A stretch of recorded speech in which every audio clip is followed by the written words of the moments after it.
Hello everyone, my name is Tarun Singh Chufal and welcome to learning academy. तो आज इस video में हम लोग बात करने वाले हैं डिफरेंशियल इक्वेशन के बारे में। उसका जितना भी रिवीजन है उसको एक ही वीडियो में हम लोग कंप्लीट करेंगे और साथ के साथ कुछ क्वेश्चंस हैं जो मैं पिक करूंगा और देखेंगे किस तरीके के क्वेश्चन हमसे पूछे जा सकते हैं और साथ के साथ ये भी बताऊंगा कौन सा इंपॉर्टेंट है कौन सा नहीं है। अब देखो, सबसे पहले मैं यहाँ पे नोटेशंस वगैरह डिस्कस करूँगा। उससे भी पहले डिपेंडेंट वेरिएबल इंडिपेंडेंट क्या है और फिर हम ऑर्डर और डिग्री देखेंगे। पहली एक्सरसाइज जो है वो बेहद इंपॉर्टेंट है, 1 मार्क्स के लिए क्वेश्चन पूछा जा सकता है जिसमें ऑर्डर और डिग्री पहचाननी होगी। तो उससे पहले देखो, y is two x square plus 2 मैंने यहाँ पे लिखा हुआ है। अगर ये एक फंक्शन है f x is two x square plus 2, जिसको ऐसा भी लिख सकते हैं, और इस एफ एक्स की जगह पे ही मैंने y लिखा हुआ है, तो ये जो x वेरिएबल मुझे दिखाई दे रहा है ये है इंडिपेंडेंट वेरिएबल। इंडिपेंडेंट यानी कि आज़ाद। इसका मतलब इसमें हम कोई भी वैल्यू दे सकते हैं, या फिर मैं यूँ कहूँ x कोई भी वैल्यू ले सकता है और हमें y देता रहेगा। तो यानी कि x की वैल्यू अगर मैं 0 रखूँ, मैं 1 रखूँ, मैं 2 रखूँ, 3, 4 कुछ भी रख सकते हैं। तो ये क्या है कि इंडिपेंडेंट वेरिएबल है, कुछ भी वैल्यूज़ ले सकता है। अब y देखते हैं, y क्या है? y है डिपेंडेंट वेरिएबल। ये डिपेंड करेगा x की वैल्यू पे, यानी कि x जैसे जैसे हम देते रहेंगे, जैसे कि मैंने 0 दिया तो y मुझे मिल जाएगा 2, और अगर x मैंने 1 रखा तो y मुझे मिलेगा 3, 2 रखूँगा तो इसी तरीके से 6 आगे की वैल्यूज़ देते रहेगा। तो x क्या है? एक इंडिपेंडेंट वेरिएबल है। y डिपेंडेंट वेरिएबल है क्योंकि वो x की वैल्यूज़ पे डिपेंड कर रहा है। जैसे जैसे x रखेंगे वैसे वैसे हमें y मिलेगा।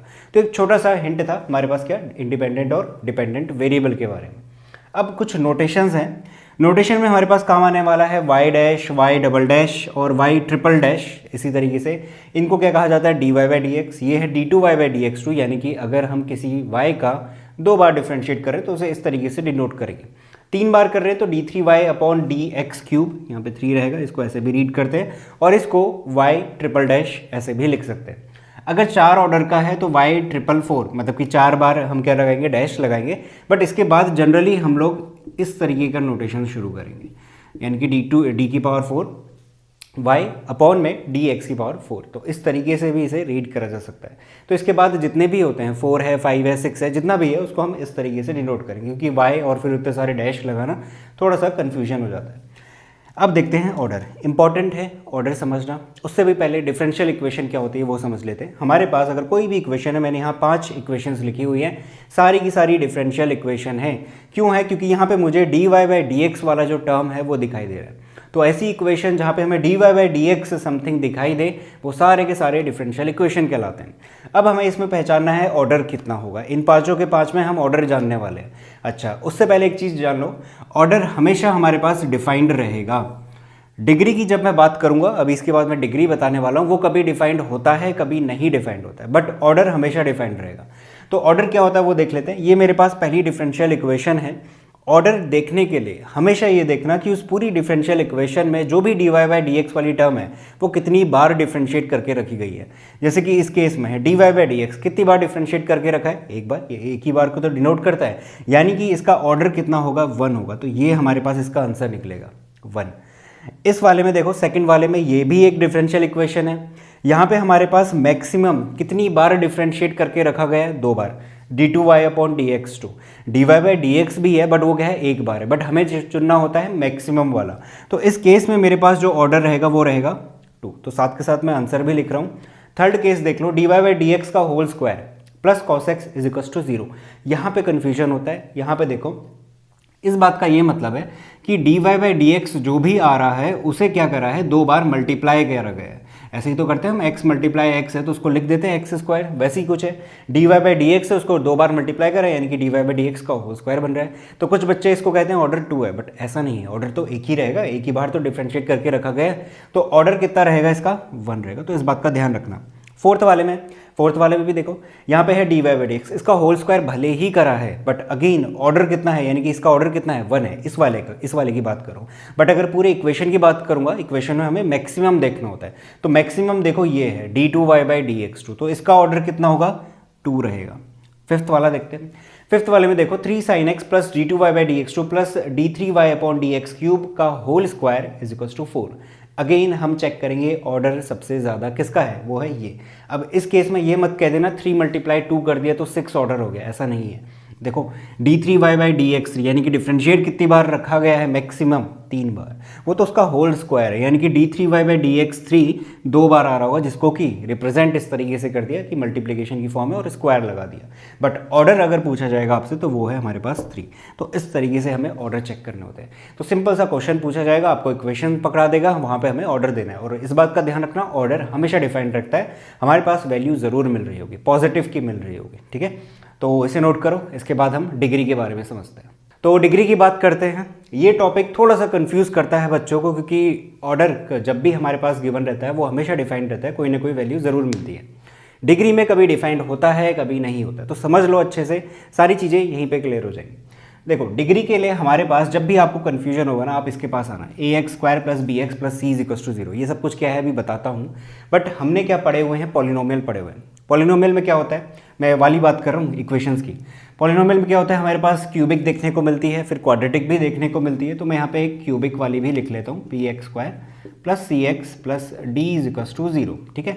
तो उसी के साथ रिलेट करते हुए हमें डिफरेंशियल इक्वेशन की डिग्री निकालना सीखना है, क्योंकि डिग्री निकालने के लिए क्या होना चाहिए, वो ये बात कहती है कि डिफरेंशियल इक्वेशन जो भी मेरे पास है वो पॉलिनोमियल इक्वेशन होनी चाहिए इन टर्म्स ऑफ डेरिवेटिव।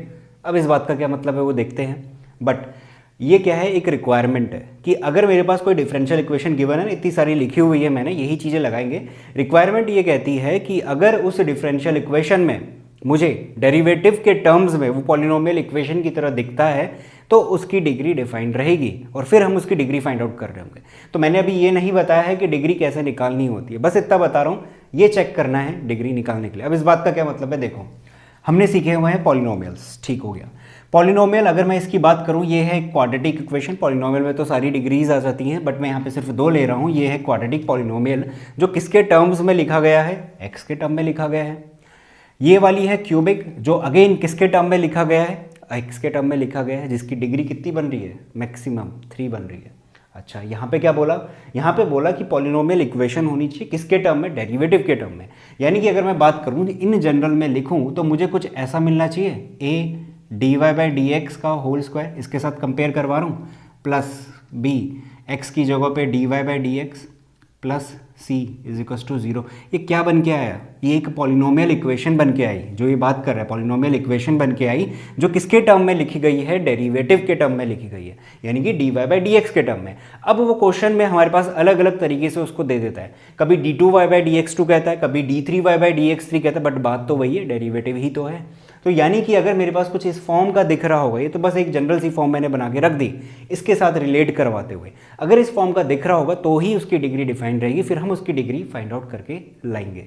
इतनी बात पहले समझ लेना। अच्छा, एक और चीज़ समझना, जब हम इनके साथ डील करते हैं, ये नंबर्स वाले पॉलिनोमियल के साथ जब हम डील करते हैं, जब भी मैं पावर देखता हूँ इनकी, x³ है, x² है, तो पावर कभी भी फ्रैक्शन में देखी है क्या, नहीं देखी होगी। तो यहाँ पे भी सेम लॉजिक अप्लाई करता है कि dy/dx, d2y/dx2 कुछ भी मुझे दिखा, उसकी पावर में अगर मुझे 1/2, 1/3 यानी कि फ्रैक्शन में दिख रहा है कुछ भी, तो वो अगेन हमारे पास उसकी डिग्री नॉट डिफाइंड रहेगी। तो मैंने वही बात यहाँ पे लिखी है, power not a fraction, fraction नहीं होना चाहिए, ठीक हो गया।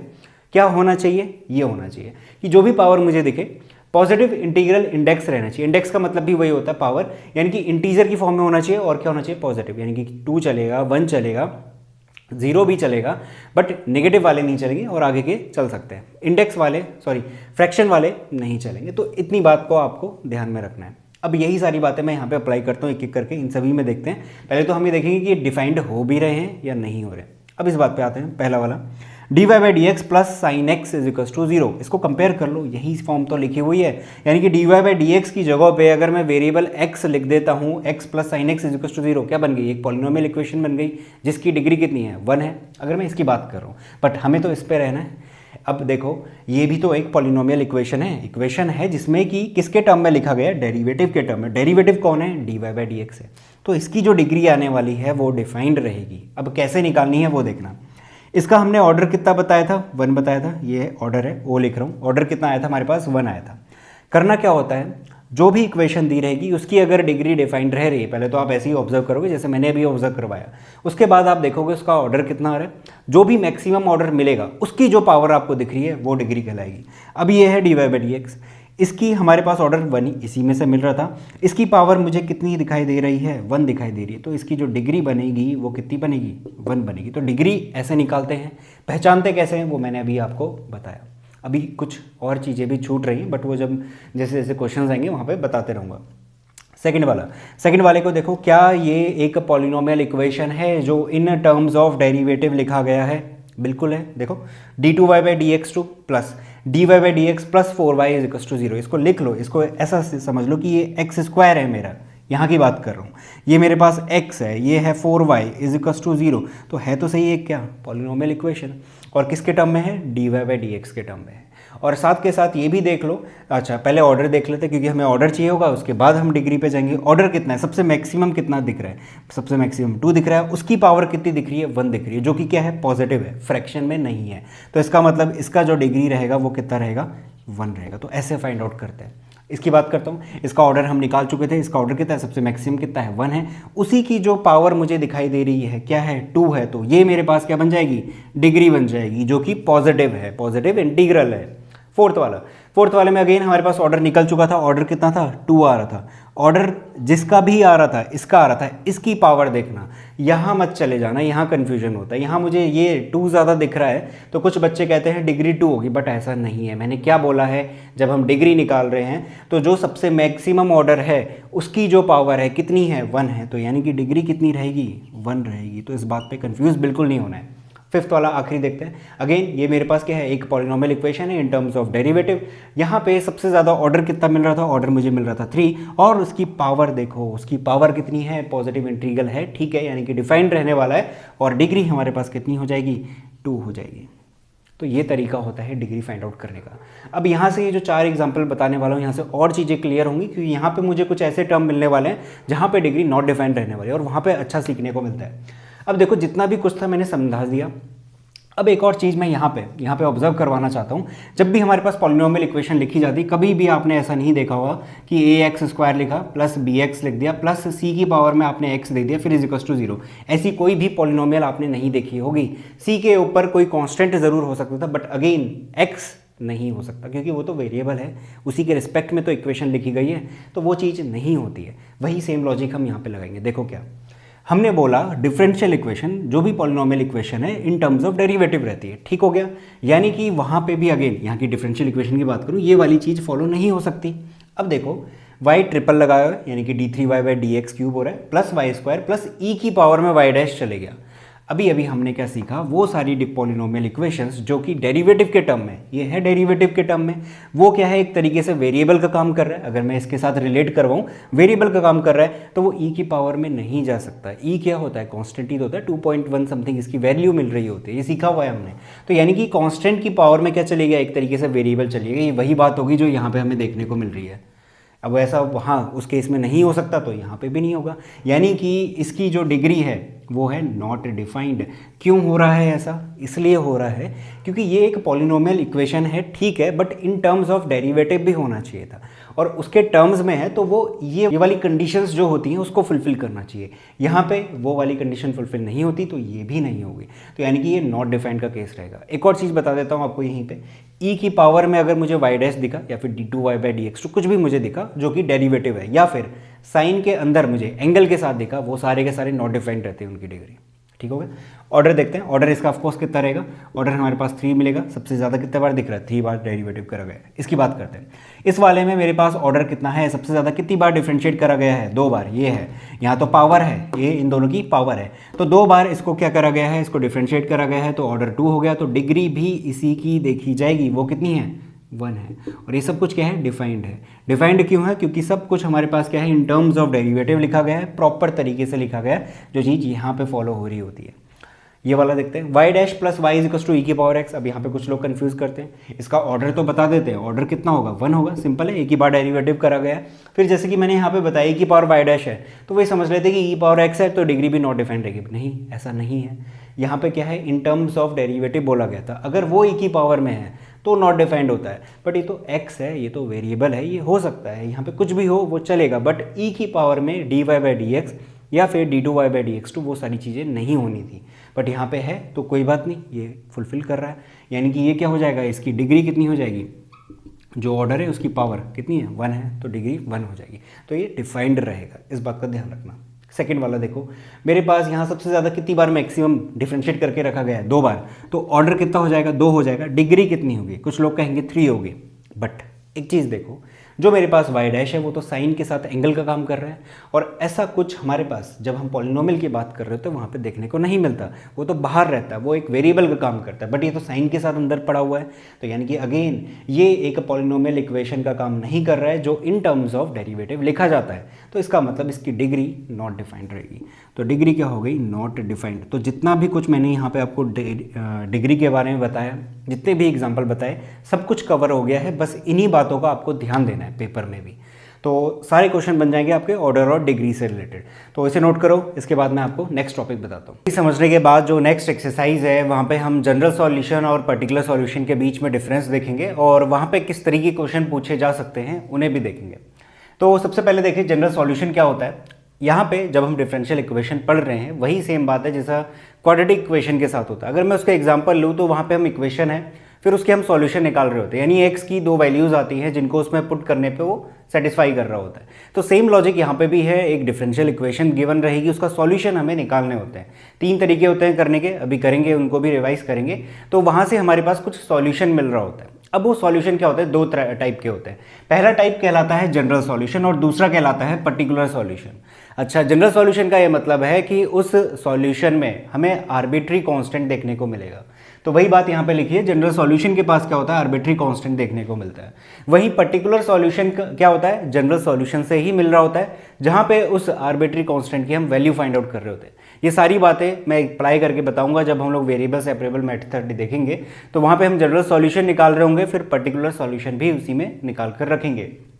तो वही सेम बात यहाँ पे लिखी हुई मैंने पर्टिकुलर सॉल्यूशन के बारे में।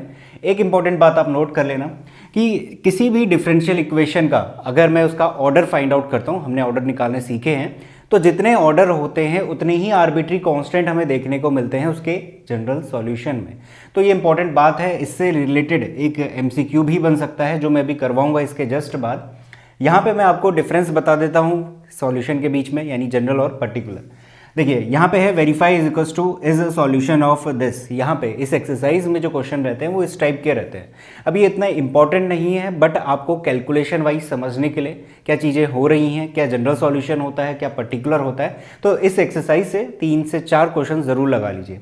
तो यहाँ पे है y is equals to this is a solution of. अच्छा, अगर ये वेरीफाई हो जाता है कि ये इसका सॉल्यूशन है, तो यानी ये क्या है, एक पर्टिकुलर सॉल्यूशन है, क्योंकि यहाँ पे मुझे कोई भी आर्बिट्री कांस्टेंट नहीं दिख रहा। वही बात करूँ इसकी, यहाँ पे भी मुझे वेरीफाई करवाना है कि ये इसका सॉल्यूशन है, बट यहाँ पे क्या है, मेरे पास c दिख रहा है, यानी कि आर्बिट्री कांस्टेंट है। तो अगर ये वेरीफाई हो जाता है कि ये इसका सॉल्यूशन है, तो इसका मतलब ये क्या होगा, एक जनरल सॉल्यूशन होगा। तो यही बेसिक सा डिफरेंस रहता है। अब इसे सॉल्व कर लेते हैं, सिंपल सा है, करना कुछ भी नहीं है, ये गिवन है, इसको पुट कर देंगे यहाँ पे। ये कहता है y डबल डैश, यानी कि डेरिवेटिव निकालो y का 2 बार। तो इसका डिफरेंशिएट कर देता हूँ, तो y डैश अगर मैं करूँगा e की पावर -3x, e की पावर -3x रहेगा, -3x का दोबारा करेंगे -3 मिल जाएगा।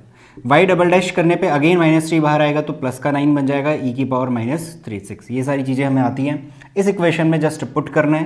तो ये हो जाएगा 9 e की power -3x plus y dash वो की जो कि है -3 e की पावर -3x -6y।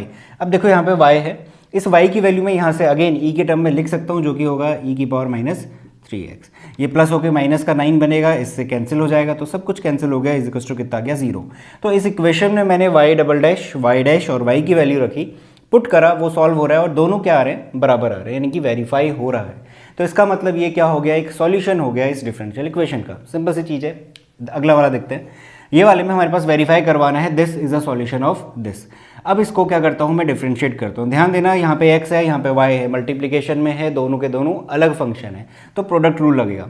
पहले x को करता हूँ तो y as it is, plus x को रहने देंगे, y को करेंगे तो dy बाई dx लिखा जाएगा, जिसको कि मैं y डैश लिख सकता हूँ, is equals to log y का कितना होगा 1/y, और यहाँ पे फंक्शन क्या है, y के रिस्पेक्ट में, बट डिफरेंशिएट किसके रिस्पेक्ट में कर रहे हैं, x के। तो इसका मतलब 1/y लिखा तो मुझे dy बाई dx यानी कि y डैश जरूर लिखना चाहिए। प्लस से कितना हो जाएगा, वो 0 हो जाएगा, कांस्टेंट है क्योंकि। अब देखो इस y को मैं इधर भेजता हूँ, तो ये हो जाएगा। उससे पहले हमें क्या करवाना होगा, इसको सॉल्व करवाना होगा। y इज इक्वल्स टू, क्योंकि y डैश मुझे क्या चाहिए, बाहर चाहिए कॉमन, यहाँ पे भी y डैश है और ये भी y डैश है, dy बाई डी एक्स लिखा गया। तो अगर मैं इसको इधर भेजता हूँ, ये हो गया 1/y, और मल्टीप्लीकेशन में dy बाई डी एक्स की जगह पे y डैश माइनस का x y डैश, इसमें से y डैश अगर बाहर खींच लिया तो ये हो जाएगा 1/y माइनस का x।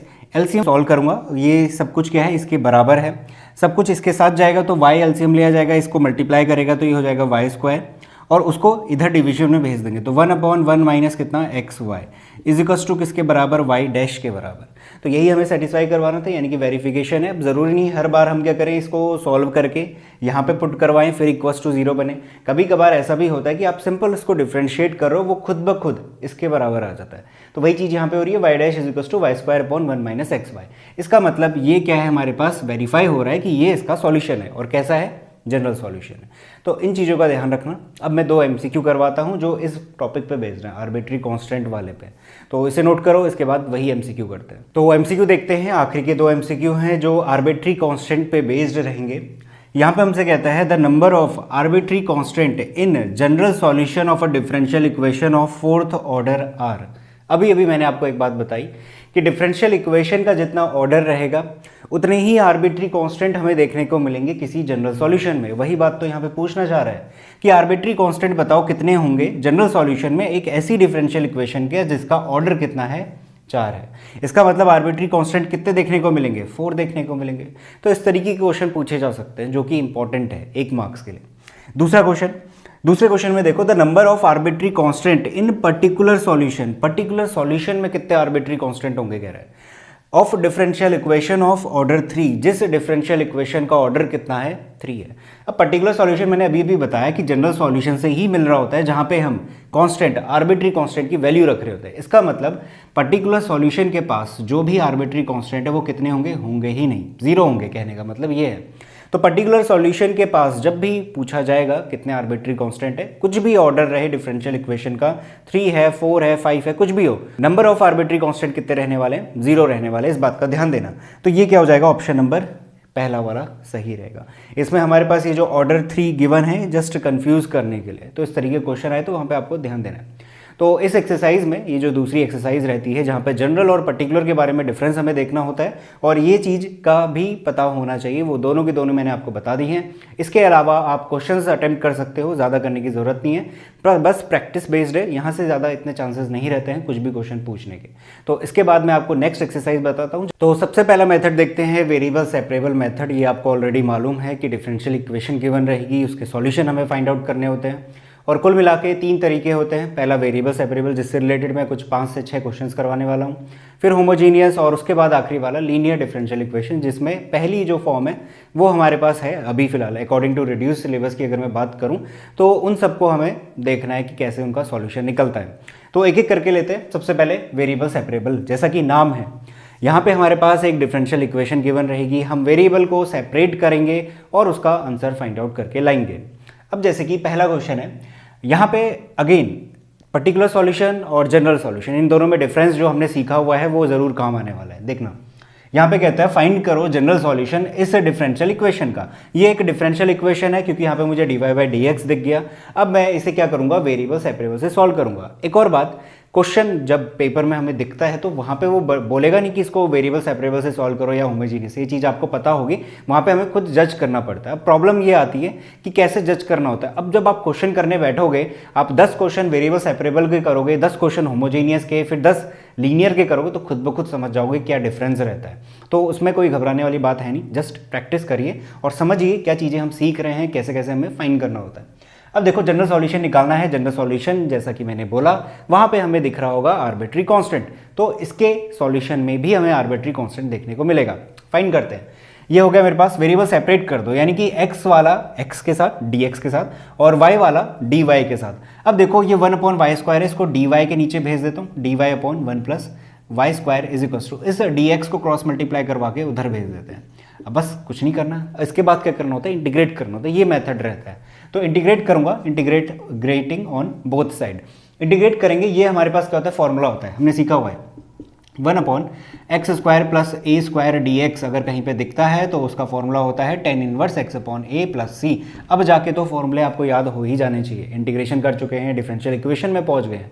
यहाँ पे आपका इंपॉर्टेंट जो रहता है ना वो रहता है इंटीग्रेशन समझना, क्योंकि हमें इंटीग्रेट ही करना होता है आखिरी में। तो अगर आपको इंटीग्रेशन नहीं आता, उसके फॉर्मूले नहीं आते डिफरेंशियल इक्वेशन होने से रही, तो ऐसे करते हैं। अब देखो 1/1 प्लस y² है तो वही चीज़, यानी कि वेरिएबल है, a की वैल्यू क्या है 1 है और वेरिएबल क्या है x की जगह पे y है, तो इसका इंटीग्रेशन कितना हो जाएगा tan इनवर्स y/c, यानी कि a की वैल्यू रख देंगे तो वो 1 है, इसको लिखे ना लिखे बात एक ही है।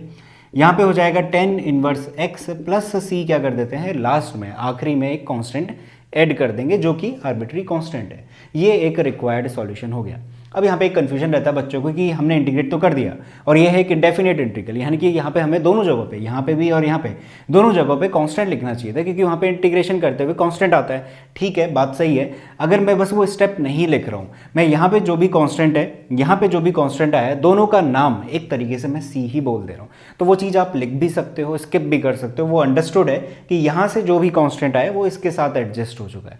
तो ये हमारे पास इसका एक जनरल सॉल्यूशन हो गया। काफ़ी ईजी क्वेश्चन होते हैं वेरिएबल सेपरेबल के, आसानी से आंसर आते हैं। तो ये हो गया। सेकंड वाला देखो, सेकंड वाले में हमें करना है पर्टिकुलर सॉल्यूशन फाइंड आउट इस इक्वेशन के लिए, डिफरेंशियल इक्वेशन। पर्टिकुलर सॉल्यूशन में क्या होता है, हमें x और y की वैल्यू दिया रहता है, जैसे कि यहाँ पे दी है। अब इसका यूज़ कहाँ पे होता है अभी देखते हैं। पहले तो मैं इसके वेरिएबल सेपरेट करवा देता हूँ और इसको इंटीग्रेट कर लेते हैं। dy वहाँ से आएगा हमारे पास y² इज इक्वल्स टू, यहाँ से हम भेजेंगे माइनस का 4x dx, integrating on both side. ये हो जाएगा y की पावर क्या हो जाएगा -2, ऊपर जाएगा ना y की पावर -2, फिर n+1/n+1 लगा रहे होंगे तो -1/-1 बचेगा इज इक्वल्स टू -4। ये हो जाएगा x² प्लस का आखिरी में c कांस्टेंट, इसको 2 इधर भेज दिया। इसको अगर मैं लिखना चाहूँ इसको लिख सकता हूँ -1/y is equals to -2x² plus c। ठीक हो गया, ये हमारे पास फॉर्म मिल गई। ये क्या है, जनरल सॉल्यूशन है, क्योंकि यहाँ पे क्या दिख रहा है मुझे आर्बिट्री कांस्टेंट c की वैल्यू दिख रही है, मतलब c दिख रहा है। तो ये जनरल सॉल्यूशन है। जनरल सॉल्यूशन के बाद ही हम पर्टिकुलर सॉल्यूशन में जा रहे होते हैं। कैसे जा रहे होते हैं, इनकी मदद से। ये कहता है y = 1 रखो और x = 0 रखो। तो इस जनरल सॉल्यूशन में जब y की वैल्यू रखूंगा और x की वैल्यू रखूंगा तो मुझे c मिल जाएगा, यानी कि c की वैल्यू फिर मैं दोबारा यहाँ पे लाऊंगा तो वो मेरे पास एक पर्टिकुलर सॉल्यूशन आएगा। तो रखते हैं, ये हो जाएगा -1/1 1 होगा और ये कंप्लीट 0 हो जाएगा, क्योंकि x की वैल्यू 0 रखनी है, इज इक्वल टू कितना c। तो c की वैल्यू कितनी बन रही है -1 बन रही है। इसको दोबारा से इस जनरल इक्वेशन में रख दूंगा, जो कि बनेगा -1/y is equal to -2x² -1। ये आ गया हमारे पास भाई पर्टिकुलर सॉल्यूशन। तो बस यही चीज़ें होती हैं पर्टिकुलर सॉल्यूशन और जनरल सॉल्यूशन के केस में। इसको थोड़ा सा और एडजस्ट करते हैं, माइनस सब में से बाहर आ रहा है, कॉमन निकाल के कैंसिल आउट कर लेते हैं, 2x² + 1। This is the required particular solution. तो नेक्स्ट क्वेश्चन ले रहे हैं, क्वेश्चन नंबर 3। यहाँ पे हमसे कहता है find general solution of dy/dx is equal to 1 - cos x upon में 1 + cos x। अब देखिए कंप्लीट क्या है, ये सब कुछ x वेरिएबल के साथ है, यानी कि फंक्शन हमारा x के रिस्पेक्ट में है। इस dx को अगर मैं इधर भेज दूंगा तो वेरिएबल सेपरेट हो जाएंगे और इसे हम क्या करवा देंगे, इंटीग्रेट करवा देंगे। सिंपल है इतना। इसके बाद यहाँ पे इस चीज़ को इंटीग्रेट करना बेहद इंपॉर्टेंट है। कुछ इसको रेशनलाइज करके सॉल्व करते हैं, वो तरीका भी सही है, आप वैसे इसको अप्लाई करवा सकते हैं, बट वो थोड़ा सा लेंदी हो जाएगा। मैं यहाँ पे फॉर्मूले अप्लाई करवाने वाला हूँ। फॉर्मूले कौन से रहेंगे वो देखना। cos 2x is equal to हमारे पास एक रहता है 2 cos² x -1। इस -1 को अगर मैं इधर लेके आता हूँ तो cos 2x + 1 is equal to कितना हो जाएगा 2 cos² x। अब देखो यहाँ पे हमें चाहिए क्या, डिनोमिनेटर की बात करूँ 1 + cos x चाहिए। यहाँ पे तो दिख रहा है 1 + cos 2x, तो इसको बना देंगे, यानी कि एंगल को मैं 2 से डिवाइड कर दूंगा। सिर्फ एंगल की बात हो रही है, एंगल को 2 से डिवाइड करना होता है। तो इज इक्वल्स टू ये हो जाएगा integration dy is equals to, पहले 1 - cos x है, इसको अभी देखते हैं। पहले 1 + cos x की जगह पर रख देते हैं, ये हो जाएगा 2 cos² x/2। अब देखो 1 - cos x के लिए भी यहीं से एक फॉर्मूला निकल के आता है। cos 2x का एक और फॉर्मूला होता है 1 - 2 sin² x, ये होता है साइन के रिस्पेक्ट में। अगेन इसको मैं इधर भेजता हूँ तो ये हो जाएगा 2 sin² x is equal to कितना 1 - cos 2x। बट हमें कितना चाहिए, 1 - cos x चाहिए, तो एंगल को 2 से डिवाइड कर देते हैं। तो 2 से डिवाइड करा, ये भी 2 से डिवाइड हुआ, तो ये भी कितना बन जाएगा 2 sin² x/2 dx। 2 से 2 कैंसिल आउट हो गया। अब ये क्या बन गया, integration of tan² x/2 dx integration dy। जब तक कि ऐसी फॉर्म ना मिल जाए जिसमें कि हम दोनों को एक साथ इंटीग्रेट कर पाए, तब तक इंटीग्रेट एक को मत करना। जनरली हम लोग दोनों को एक साथ इंटीग्रेट करते हैं। अब देखो ये है tan² x/2। जल्दीबाजी में इसका answer sec x by two मत लिख देना। इंटीग्रेशन sec स्क्वायर x कितना होता है 10x प्लस c होता है। तो कुछ बच्चे मिस्टेक कर जाते हैं, इसको 10 स्क्वायर जैसे ही देखा यहाँ पे लिख दिया sec x, तो ऐसा नहीं करना। अब देखो यहाँ पे क्या यूज़ होगा, यहाँ पे हमारे पास अगेन एक और फॉर्मूला यूज़ होने वाला है। 1 plus 10 square x is equals to कितना है sec स्क्वायर एक्स होता है। क्योंकि 10 स्क्वायर एक्स बाई टू के लिए डायरेक्ट फॉर्मूला नहीं है, तो हम इसकी जगह पे sec स्क्वायर एक्स माइनस 1 रखते हैं, तो वहाँ से हमारे पास इंटीग्रेशन हो जाएगा। तो d y is equals to integration, ये हो जाएगा sec square x by two d x minus integration 1 d x. अब इसको इंटीग्रेट करते हैं, सबको कर देंगे। ये हो जाएगा 1 का इंटीग्रेशन, ये y is equals to sec square x by two है। ध्यान देना हमारे पास sec square x D x का इंटीग्रेशन होता है 10x, यानी कि एंगल कौन है x है, बट यहाँ पे कौन है x बाई टू है। हमें क्या करवाना पड़ेगा, सब्स्टिट्यूशन करवाना पड़ेगा। सब्स्टिट्यूशन के लिए एक शॉर्टकट तरीका है, क्या करो sec square x by to, ये हमने डिस्कस करा हुआ है इंटीग्रेशन की, जो मैंने वीडियोस डाली हुई है, तो वो आप चेक कर सकते हो। sec square x by two है, तो इसका कितना लिख देंगे, सीधे पहले तो 10x बाई टू रख देंगे। इस x बाई टू का डेरिवेटिव करते हैं और उसे क्या भेजते हैं, डिवीजन में भेजते हैं। ये सब कुछ सब्स्टिट्यूशन का ही हिस्सा है, तो वो सारे स्टेप ना लिखने पड़े, हमारा टाइम बचे, इस वजह से हम डायरेक्ट कर रहे हैं।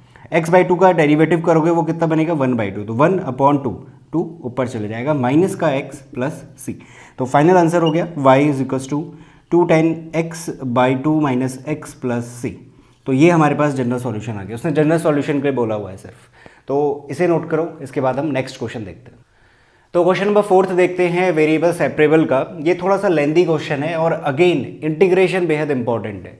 डिफरेंशियल इक्वेशन में होता क्या है, हमारे पास जस्ट इंटीग्रेशन ही करना होता है, तो अगर आपने इंटीग्रेशन अच्छे से करा है तो डिफरेंशियल इक्वेशन भी हो जाती है। अब देखो यहाँ पे क्या करोगे, इसने बोला पर्टिकुलर सॉल्यूशन निकालो। पर्टिकुलर सॉल्यूशन है PS का मतलब इस डिफरेंशियल इक्वेशन का कहाँ पे, y इज इक्वल्स टू 1 पे और x इज इक्वल्स टू 0 पे। ठीक हो गया।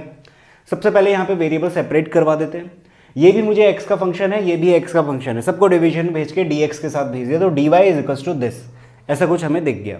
अब हम यहाँ पे क्या करवाएंगे, इंटीग्रेशन ऑन बोथ साइड करवाएंगे, और साथ के साथ देखो ये वाला जो फंक्शन यहाँ पे दिख रहा है इसे हमें इंटीग्रेट करवाना है। अब ये इस फॉर्म का है कि ये इजीली इंटीग्रेट नहीं हो सकता, अभी हम इसको ना डिवाइड कर सकते क्योंकि ऊपर डिग्री कम है और नीचे ज़्यादा है। तो यहाँ पे क्या करवाना पड़ेगा, कुछ नीचे हमारे पास फैक्टर्स बनाने पड़ेंगे जिससे कि ये रिड्यूस हो जाए एक ऐसी फॉर्म में जिसको हम इंटीग्रेट कर पाए। तो वही चीज़ मैंने यहाँ पे ली, मैंने इस वाले को सेपरेटली उठा लिया, यहाँ पे रखा, नीचे वाला दिखा कि नीचे वाले के मैं फैक्टर तोड़ सकता हूँ। देखो कैसे, x cube plus x square plus x plus 1 है, इसमें से एक्स स्क्वायर बाहर निकाला तो एक्स प्लस 1 बचा, प्लस इन दोनों में से 1 बाहर निकाला तो 1 एक्स प्लस 1 मल्टीप्लीकेशन में एज इट इज रहेगा। दोनों जगहों पे x प्लस 1 है, बाहर निकाला दिखा एक्स स्क्वायर प्लस 1। अब ये जो फॉर्म दिख रही है ये चीज़ हमने देखी हुई है कहाँ पे, पार्शियल फ्रैक्शन में, सबसे आखिरी वाली फॉर्म, 5th फॉर्म कहते हैं। क्या है, ऊपर एक क्वाड्रेटिक इक्वेशन है, नीचे एक फैक्टर दिखाई दे रहा है एक्स प्लस 1 और बगल में एक क्वाड्रेटिक इक्वेशन दिखाई दे रही है। तो हमेशा ध्यान रखना ऐसी फॉर्म जहाँ पे भी दिखे वो है 5th फॉर्म, जहाँ पे भी हम तोड़ते हैं a upon x plus 1 plus b x plus c upon x square plus 1 की फॉर्म में। अब ये टूट गया इस फॉर्म में। अब यहाँ से आपको a, b और c की वैल्यू फाइंड आउट करनी होती है। तो ये सब कुछ क्या हो रहा है, इसकी बात हो रही है, इसको सॉल्व करने की कोशिश हो रही है। ठीक हो गया। अभी dy को रहने देते हैं। तो इसको निकालने के लिए हमारे पास पता है कि हम क्या करेंगे, इसमें हम एलसीएम ले लेंगे। एलसीएम लिया तो a के साथ एक्स स्क्वायर प्लस 1 जाएगा, प्लस bx प्लस c के साथ x प्लस 1 जाएगा, इज इक्वल्स टू में 2x स्क्वायर प्लस x रहेगा नीचे वाला, क्योंकि एलसीएम वगैरह सारे कैंसिल आउट हो जाएंगे। ठीक हो गया। अब यहाँ से सॉल्व करो। सबसे पहले देखो हम x की वैल्यू -1 रख के इस पूरे को ख़त्म करवा सकते हैं और यहाँ से a निकाल सकते हैं। तो ये सबसे बेस्ट तरीका रहता है और आसान रहता है, तो सबसे पहले यही ट्राई करा करना। तो इसको रखा मैंने, सब कुछ खत्म हो गया, यहाँ पे भी -1, यहाँ पे भी -1, सॉल्व करोगे a की वैल्यू 1/2 मिलेगी, सॉल्व कर सकते हो इसे। अच्छा, इसके बाद क्या है, इसके बाद ऐसी फॉर्म है, क्योंकि अगर मैं यहाँ पे 0 बनाना चाहूँ a को कम्प्लीटली तो नहीं बना पाऊँगा, क्योंकि एक्स स्क्वायर है, -1 रखूँगा प्लस का बन जाएगा। तो इसके बाद हमें मजबूरन एक्सपेंड करना ही पड़ता है। तो a की वैल्यू मिल गई, अब एक्सपेंड कर दो। अच्छा, एक्सपेंड भी आपको पूरा नहीं करना, थोड़ा सा जज करो। a एक्स स्क्वायर प्लस 1 है, एक्स स्क्वायर कितने मिल रहे होंगे, एक a के साथ मिल रहा होगा, एक b के साथ ही तो मिलेगा, ये इससे मल्टीप्लाई होगा तभी तो मिलेगा एक्स स्क्वायर। तो एक्स स्क्वायर के साथ जो कोफिशिएंट है वो 2 हैं, a प्लस b, तो a plus b into x square plus एक और ले लो x वाला। a के साथ तो x आने वाला नहीं है क्योंकि a एक्स स्क्वायर हो गया, x यहाँ पे है नहीं। b के साथ एक बार x आएगा जब 1 से मल्टीप्लाई होगा, c के साथ एक बार आएगा जब x से मल्टीप्लाई होगा, तो यानी कि b प्लस सी एक्स टाइम यहाँ से हमें मिलेगा। तो यहाँ से 2 इक्वेशन मिल जाएगी। अच्छा, कंपैरिजन में ये साथ में चलते रहेगा। a plus b is equals to कितना, 2। देखो एक्स स्क्वायर के साथ क्या है, 2 है, तो a plus b is equals to 2। a की वैल्यू निकाल चुके हैं, यहाँ पे रखना, b की वैल्यू मिलेगी 3/2। सिमिलरली यहाँ से b plus c is equal to कितना 1 के इक्वल, x के कोफिशिएंट कौन है यहाँ पे 1 है, तो b plus c is equal to 1, b की वैल्यू रखना, c की वैल्यू मिल जाएगी माइनस का 1/2, तीनों वैल्यूज मिल गई, इन तीनों को उठा के यहाँ पे रख दिया, कहाँ पे, यहाँ पे, ये इसकी जगह पे हमने ये रख दिया है, तो इसको हम क्या करवाएंगे, अब इंटीग्रेट करवाएंगे, तो रख दिया मैंने a की जगह पे 1/2 x plus 1 this 3/2 x minus c की वैल्यू रखनी थी, तो माइनस का 1/2 अपॉन में x स्क्वायर प्लस 1 dx, वो एज इट इज चलेगा, ठीक हो गया। अब इसको इंटीग्रेट करवाना, थोड़ा सा मैंने ओपन कर दिया, इसको इसके साथ डिवीजन में, इसको इसके साथ डिवीजन भेजा। अब देखो जितने भी टर्म्स मुझे यहाँ पे दिख रहे हैं सारे के सारे इंटीग्रेबल है, कैसे, ये वाले का हो जाएगा log x प्लस 1, ये वाले में हम सब्स्टिट्यूशन अप्लाई करवा सकते हैं जो कि मैंने करा हुआ है नीचे, ये वाले का हमारे पास फॉर्मूला पड़ा है 1/x स्क्वायर प्लस 1 होता है tan इनवर्स x, तो सब कुछ इंटीग्रेबल है। अब क्या करा, इस पूरे को इंटीग्रेट करने से पहले मैंने इस वाले को क्या ले लिया, सब्स्टिट्यूशन लगा दिया, यानी x square plus 1 is equal to 2 ले लिया, तो 2x dx is equal to कितना बन जाएगा dt।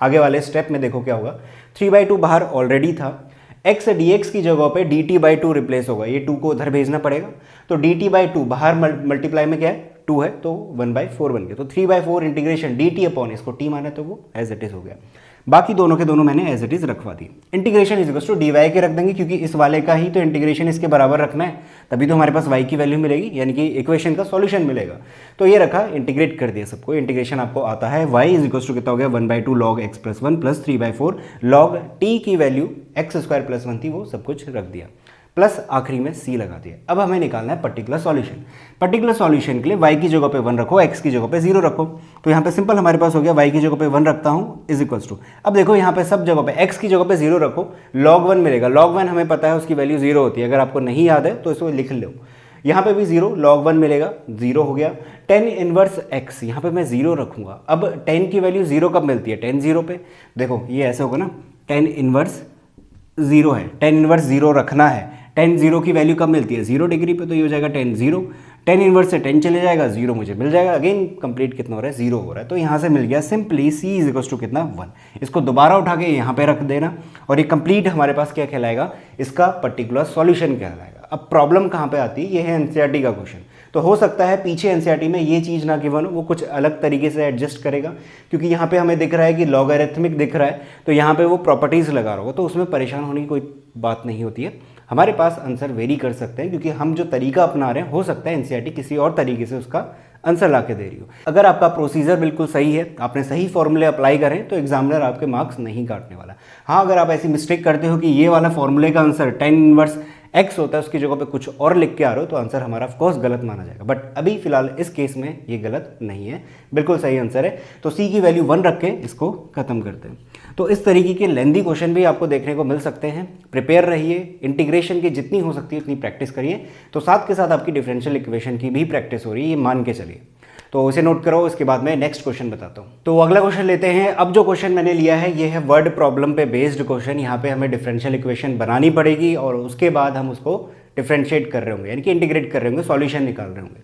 अब देखो यहाँ पे होता क्या है, उससे पहले मैं एक चीज़ बता देता हूँ कि ये मैंने बताया नहीं है, आर्बिट्री कांस्टेंट और कांस्टेंट कहने दोनों बातों में थोड़ा सा फर्क रहता है, और यहाँ पे जब भी हम डिफरेंशियल इक्वेशन के साथ डील कर रहे होते हैं, मैंने मैक्सिमम जब भी ऑर्डर या फिर डिग्री की बात करी, फिर दूसरी एक्सरसाइज में गए वहाँ पे आर्बिट्री कांस्टेंट बोला होगा। आर्बिट्री कांस्टेंट का क्या मतलब होता है वो समझ लो। आर्बिट्री कांस्टेंट में जनरली ए बी सी या फिर के इस तरीके के सिंबल से यूज़ करा जाता है, ये चीज़ हमने देखी हुई है। अब इन दोनों में फ़र्क क्या होता है? अच्छा, कांस्टेंट की अगर मैं बात करूं, कुछ भी अगर मैं लेता हूं 9 3 4 होने को, तो दोनों के दोनों कांस्टेंट हैं, बट फिर भी अगर मैं कांस्टेंट कह रहा हूं, यानी कि एक पर्टिकुलर वैल्यू दे रहा हूं आपको, 9 है 3 है 4 है, कुछ भी हो सकती है, वो नेगेटिव हो सकती है, फ्रैक्शन हो सकती है, तो कांस्टेंट हमें पता है, एग्जैक्टली उसकी शक्ल दिख रही है, एक तरीके से ऐसा कह सकते हैं। बट आर्बिट्री कांस्टेंट क्या होता है? कोई भी कांस्टेंट, दुनिया का कोई भी कांस्टेंट, उसको हम जनरली कभी ए से डिनोट कर रहे होते हैं, कभी कैपिटल सी से कर रहे होते हैं, कभी कैपिटल ए से या फिर कैपिटल बी से। होने को तो ये कांस्टेंट है, बट हमें नहीं पता कैसा कांस्टेंट है, कुछ भी हो सकता है, फ्रैक्शन का हो सकता है, पॉजिटिव नेगेटिव कुछ भी हो सकता है। तो एक छोटा सा डिफरेंस रहता है आर्बिट्री कांस्टेंट और कांस्टेंट के बीच में। तो अगर आपको इसमें कभी प्रॉब्लम आई है तो ये थोड़ा सा मैंने आपको बता दिया। अब हम अगेन क्वेश्चन में आते हैं। क्वेश्चन बेहद आसान होते हैं। अगेन यहाँ पे क्या होता है, थोड़ा सा मिस्टेक कर जाते हैं बच्चे की इसको टफ मानते हैं, बट ये टफ नहीं है। आप एक बार जस्ट रीड करोगे क्या चीज़ें कह रहा है, क्या बातें हैं इसमें जो गिवन है, उसको अगर प्रॉपरली आप मैथमेटिकल शेप दे पाएंगे तो आंसर आपका ज़रूर सही आएगा। देखते हैं क्या कह रहा है। ये कहता है find equation of curve passing through the point 0, -2। वो कह रहा है कि एक कर्व की इक्वेशन निकालो जो पास हो रही है 0 कॉमा -2 से। अब ये जो चीज़ है ना, ये x की वैल्यू 0 और y की वैल्यू -2, जो पर्टिकुलर सॉल्यूशन का काम होता है, पर्टिकुलर सॉल्यूशन निकालने के लिए देता है ना, x इज इक्वल टू ये ले लो, जब x y is equal to ये रहेगा, तो वही सेम बात यहाँ पे गिवन है, जो कि ऑलरेडी घुमा फिरा के स्टार्टिंग में ही हमें दे देता है। ठीक हो गया। तो इस तरीके का जब भी क्वेश्चन आएगा वहाँ पे कुछ पॉइंट वगैरह की बात कर रहा होगा कि इससे पास हो रहा है, तो यानी कि पर्टिकुलर सॉल्यूशन निकालने के लिए उसने x की वैल्यू और y की वैल्यू आपको दे दी हाथ में। अब इसके बाद given that at any point x, y on curve, इसको थोड़ा सा अगर मैं डायग्राम से समझाना चाहूँ तो ये मेरे पास एक कर्व मान लेता हूँ, यहाँ पे कोई पॉइंट है x, y। अब देखो ये क्या कहता है, the product of slope of its tangent. Tangent क्या होता है, अगर हम इस x, y से इस तरीके की लाइन खींच दूँ, x, y पॉइंट से इस तरीके की लाइन खींच दूँ, ये कहलाती है टेंजेंट। इसका स्लोप कैसे निकालते हैं, सीखा हुआ है हमने, क्या होता है, सिंपली dy/dx कर दो।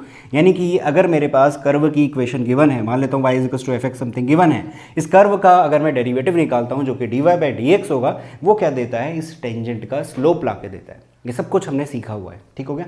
अच्छा, इसके बाद क्या कहते हैं, the product of slope of its tangent. ठीक है, हमने प्रोडक्ट निकाल दिया, प्रोडक्ट नहीं निकाला है, टेंजेंट का स्लोप निकाला है। प्रोडक्ट किसके साथ करवाना है, y कोऑर्डिनेट के साथ, यानी कि y इंटू वाई, ये वाला y ये रहा, तो प्रोडक्ट करवा दिया, is equal to x coordinate of the point, equal रहेगा x कोऑर्डिनेट के। सिंपल है, ये चीज़ हमने पढ़ी, ये थ्योरी हमने पढ़ी और यहाँ से हमने एक मैथमेटिकल फॉर्म बना दी, तो ये आ गई हमारे पास डिफरेंशियल इक्वेशन। इसको बस क्या कर दो, वेरिएबल सेपरेट आसानी से हो जा रहे हैं, तो वेरिएबल सेपरेशन से हम इसको सॉल्व करते हैं। तो सेपरेट कर देते हैं, ये हो गया y, dy is equal to x dx, integrating on both side y² 2 is equal to x² 2 plus c। कुछ बच्चों को इसमें भी डाउट रहता है कि सर ये कांस्टेंट जो हम यहाँ पे लिखते हैं, क्या हम यहाँ पे लिख सकते हैं, अगर यहाँ पे लिख दिया तो आंसर अलग मिल रहा है पीछे, तो वो क्या गलत है या सही है, बिल्कुल सही है। आप कांस्टेंट यहाँ पे लिखो, यहाँ पे लिखो, कोई फर्क नहीं पड़ता, बट एक स्टैंडर्ड प्रोसीजर के लिए मान लेते हैं कि y इज इक्वल टू में अगर मैं लिख रहा हूँ तो कांस्टेंट यहाँ पे रखूँगा, तो आंसर हमारा सही दिखेगा, जो कि एज अ एनसीईआरटी की बात कर रहा हूँ, तो अदरवाइज वो भी हमारा सही आंसर माना जाएगा। ठीक हो गया। तो y² 2 is equal to x² 2 plus c, ये क्या मिला है, ये मिला है जनरल सॉल्यूशन। यहाँ पे मुझे आर्बिट्री कांस्टेंट c दिखाई दे रहा है। ठीक हो गया। अब हम क्या करते हैं, ये x की वैल्यू 0 और y की वैल्यू हमारे पास -2 गिवन है, इसको पुट करते हैं, -2 का स्क्वायर कितना हो जाएगा, प्लस का 4/2 इज इक्वल टू x की वैल्यू 0, कंप्लीट खत्म। c मिल गया यहाँ से कितना, 2। इस c को उठा के इस इक्वेशन में पुट कर दो, ये हो गया y² 2 is equal to x² 2 plus का कितना, 2। चाहे तो अब आप इसका एलसीएम बना लो, एलसीएम बना के लिख लेता हूँ, y² is equal to x² plus 4। ये हमारे पास रिक्वायर्ड सॉल्यूशन है, एलसीएम वगैरह कैंसिल आउट हो जाएंगे, तो ये हमारे पास रिक्वायर्ड कर्व आ गई जो कि मांग रहा था वो। और ये कर्व क्या हो रही होगी, पास हो रही होगी 0, -2 से। तो सिंपल से क्वेश्चन रहते हैं, इनसे घबराने की बिल्कुल ज़रूरत नहीं है। इसके बाद एक और वर्ड प्रॉब्लम का क्वेश्चन लेते हैं जो सेम इसी तरीके से होगा, बट डिफरेंट उसमें क्वेश्चन पूछा गया। तो नेक्स्ट क्वेश्चन लेते हैं, और इस क्वेश्चन में भी अगेन हमारे पास वर्ड प्रॉब्लम है, और कैसे इस वर्ड प्रॉब्लम को सॉल्व करना है वो चीज़ मैं बताऊंगा। कुछ कैलकुलेशन है, थोड़ी सी लंबी होती है, जिस वजह से टाइम बचे, इसलिए मैंने ऑलरेडी करके रख दिया। क्वेश्चन पूरा अच्छी तरीके से समझेंगे। देखो, कहता है the volume of spherical balloon, balloon जो है स्पेरिकल शेप का है, उसका वॉल्यूम कितना होता है, अगर मैं यहाँ पे लिख लूँ तो वॉल्यूम का हमारे पास फॉर्मूला रहता है 4/3 πr³। ठीक हो गया। Changes at a constant rate, किसी कांस्टेंट रेट के साथ क्या हो रहा है, चेंज हो रहा है। ठीक हो गया। इसके बाद यहाँ पे जितनी भी लाइन लिखी है ना, इसको तोड़ देना। क्या, कैसे तोड़ना, मतलब कि इसमें जो जो इन्फॉर्मेशन गिवन है उन चीज़ों को लिख लेना, काम आएंगी। वो कहता है if initially its radius is 3 unit, initially यानी कि जब हम टाइम काउंट नहीं कर रहे, इनिशियल स्टेज पे हैं, यानी कि जब t 0 है तब r इज इक्वल टू कितना है, 3 यूनिट। अब इसका कैसे यूज़ करवाना है अभी देखेंगे, बट ये एक इन्फॉर्मेशन यहाँ से निकली। दूसरा, after 3 second it is 6 unit, यानी कि 3 सेकेंड के बाद जो रेडियस है वो 6 यूनिट हो गई। तो दूसरी इन्फॉर्मेशन लिख ली, t is equal to 3 second और r इज इक्वल टू कितना है, 6 यूनिट है। आखिरी line, find radius of balloon after t second, ये हमसे कह रहा है रेडियस निकालो बैलून की जब टाइम कितना हो जाएगा, t सेकेंड हो जाएगा। ठीक है, तो इस केस में टाइम मैंने ले लिया t सेकेंड, r हमें फाइंड आउट करना है, r is equal to question mark. बाकी कैलकुलेशन अभी देखते हैं। जो पहली लाइन है उससे हम कंक्लूजन निकालते हैं। उसने कहा rate of change of volume is constant. अब रेट ऑफ चेंज जब भी रहता है हमारे पास, यानी कि हमारे पास क्या हो रहा होता है, डेरिवेटिव हम फाइंड आउट कर रहे होते हैं। तो इस केस में हम क्या करेंगे, dv/dt फाइंड आउट करेंगे। तो dv/dt इज इक्वल टू क्या है, कांस्टेंट रेट के साथ इंक्रीज या फिर डिक्रीज जो भी हो रहा है, बट जो चेंजेस हैं वो कुछ ऐसे हैं कि dv/dt इज इक्वल टू क्या है, k है। k कोई भी कांस्टेंट वैल्यू हो सकती है। तो यही उसने बोला, the volume of spherical balloon being inflated changes at a constant rate, किसी कांस्टेंट रेट के साथ क्या हो रहा है, चेंज हो रहा है, तो वो हमने मान लिया ये है। अच्छा, इसके बाद क्या करना है, इसके बाद देखो v की जगह पे जो फॉर्मूला है हम फॉर्मूला अप्लाई कर सकते हैं 4/3 पाई आर क्यूब, क्योंकि वहाँ से हमारे पास एक इक्वेशन मिलेगी, डिफरेंशियल इक्वेशन, जिसको कि हम इंटीग्रेट कर रहे होंगे। इसको डिफरेंशिएट करो, ये हो जाएगा आर क्यूब का इंटीग्रेशन डिफरेंशिएशन होगा सिर्फ, क्योंकि 4π/3 ये सब कुछ कांस्टेंट है, बाहर आ जाएगा 4π/3।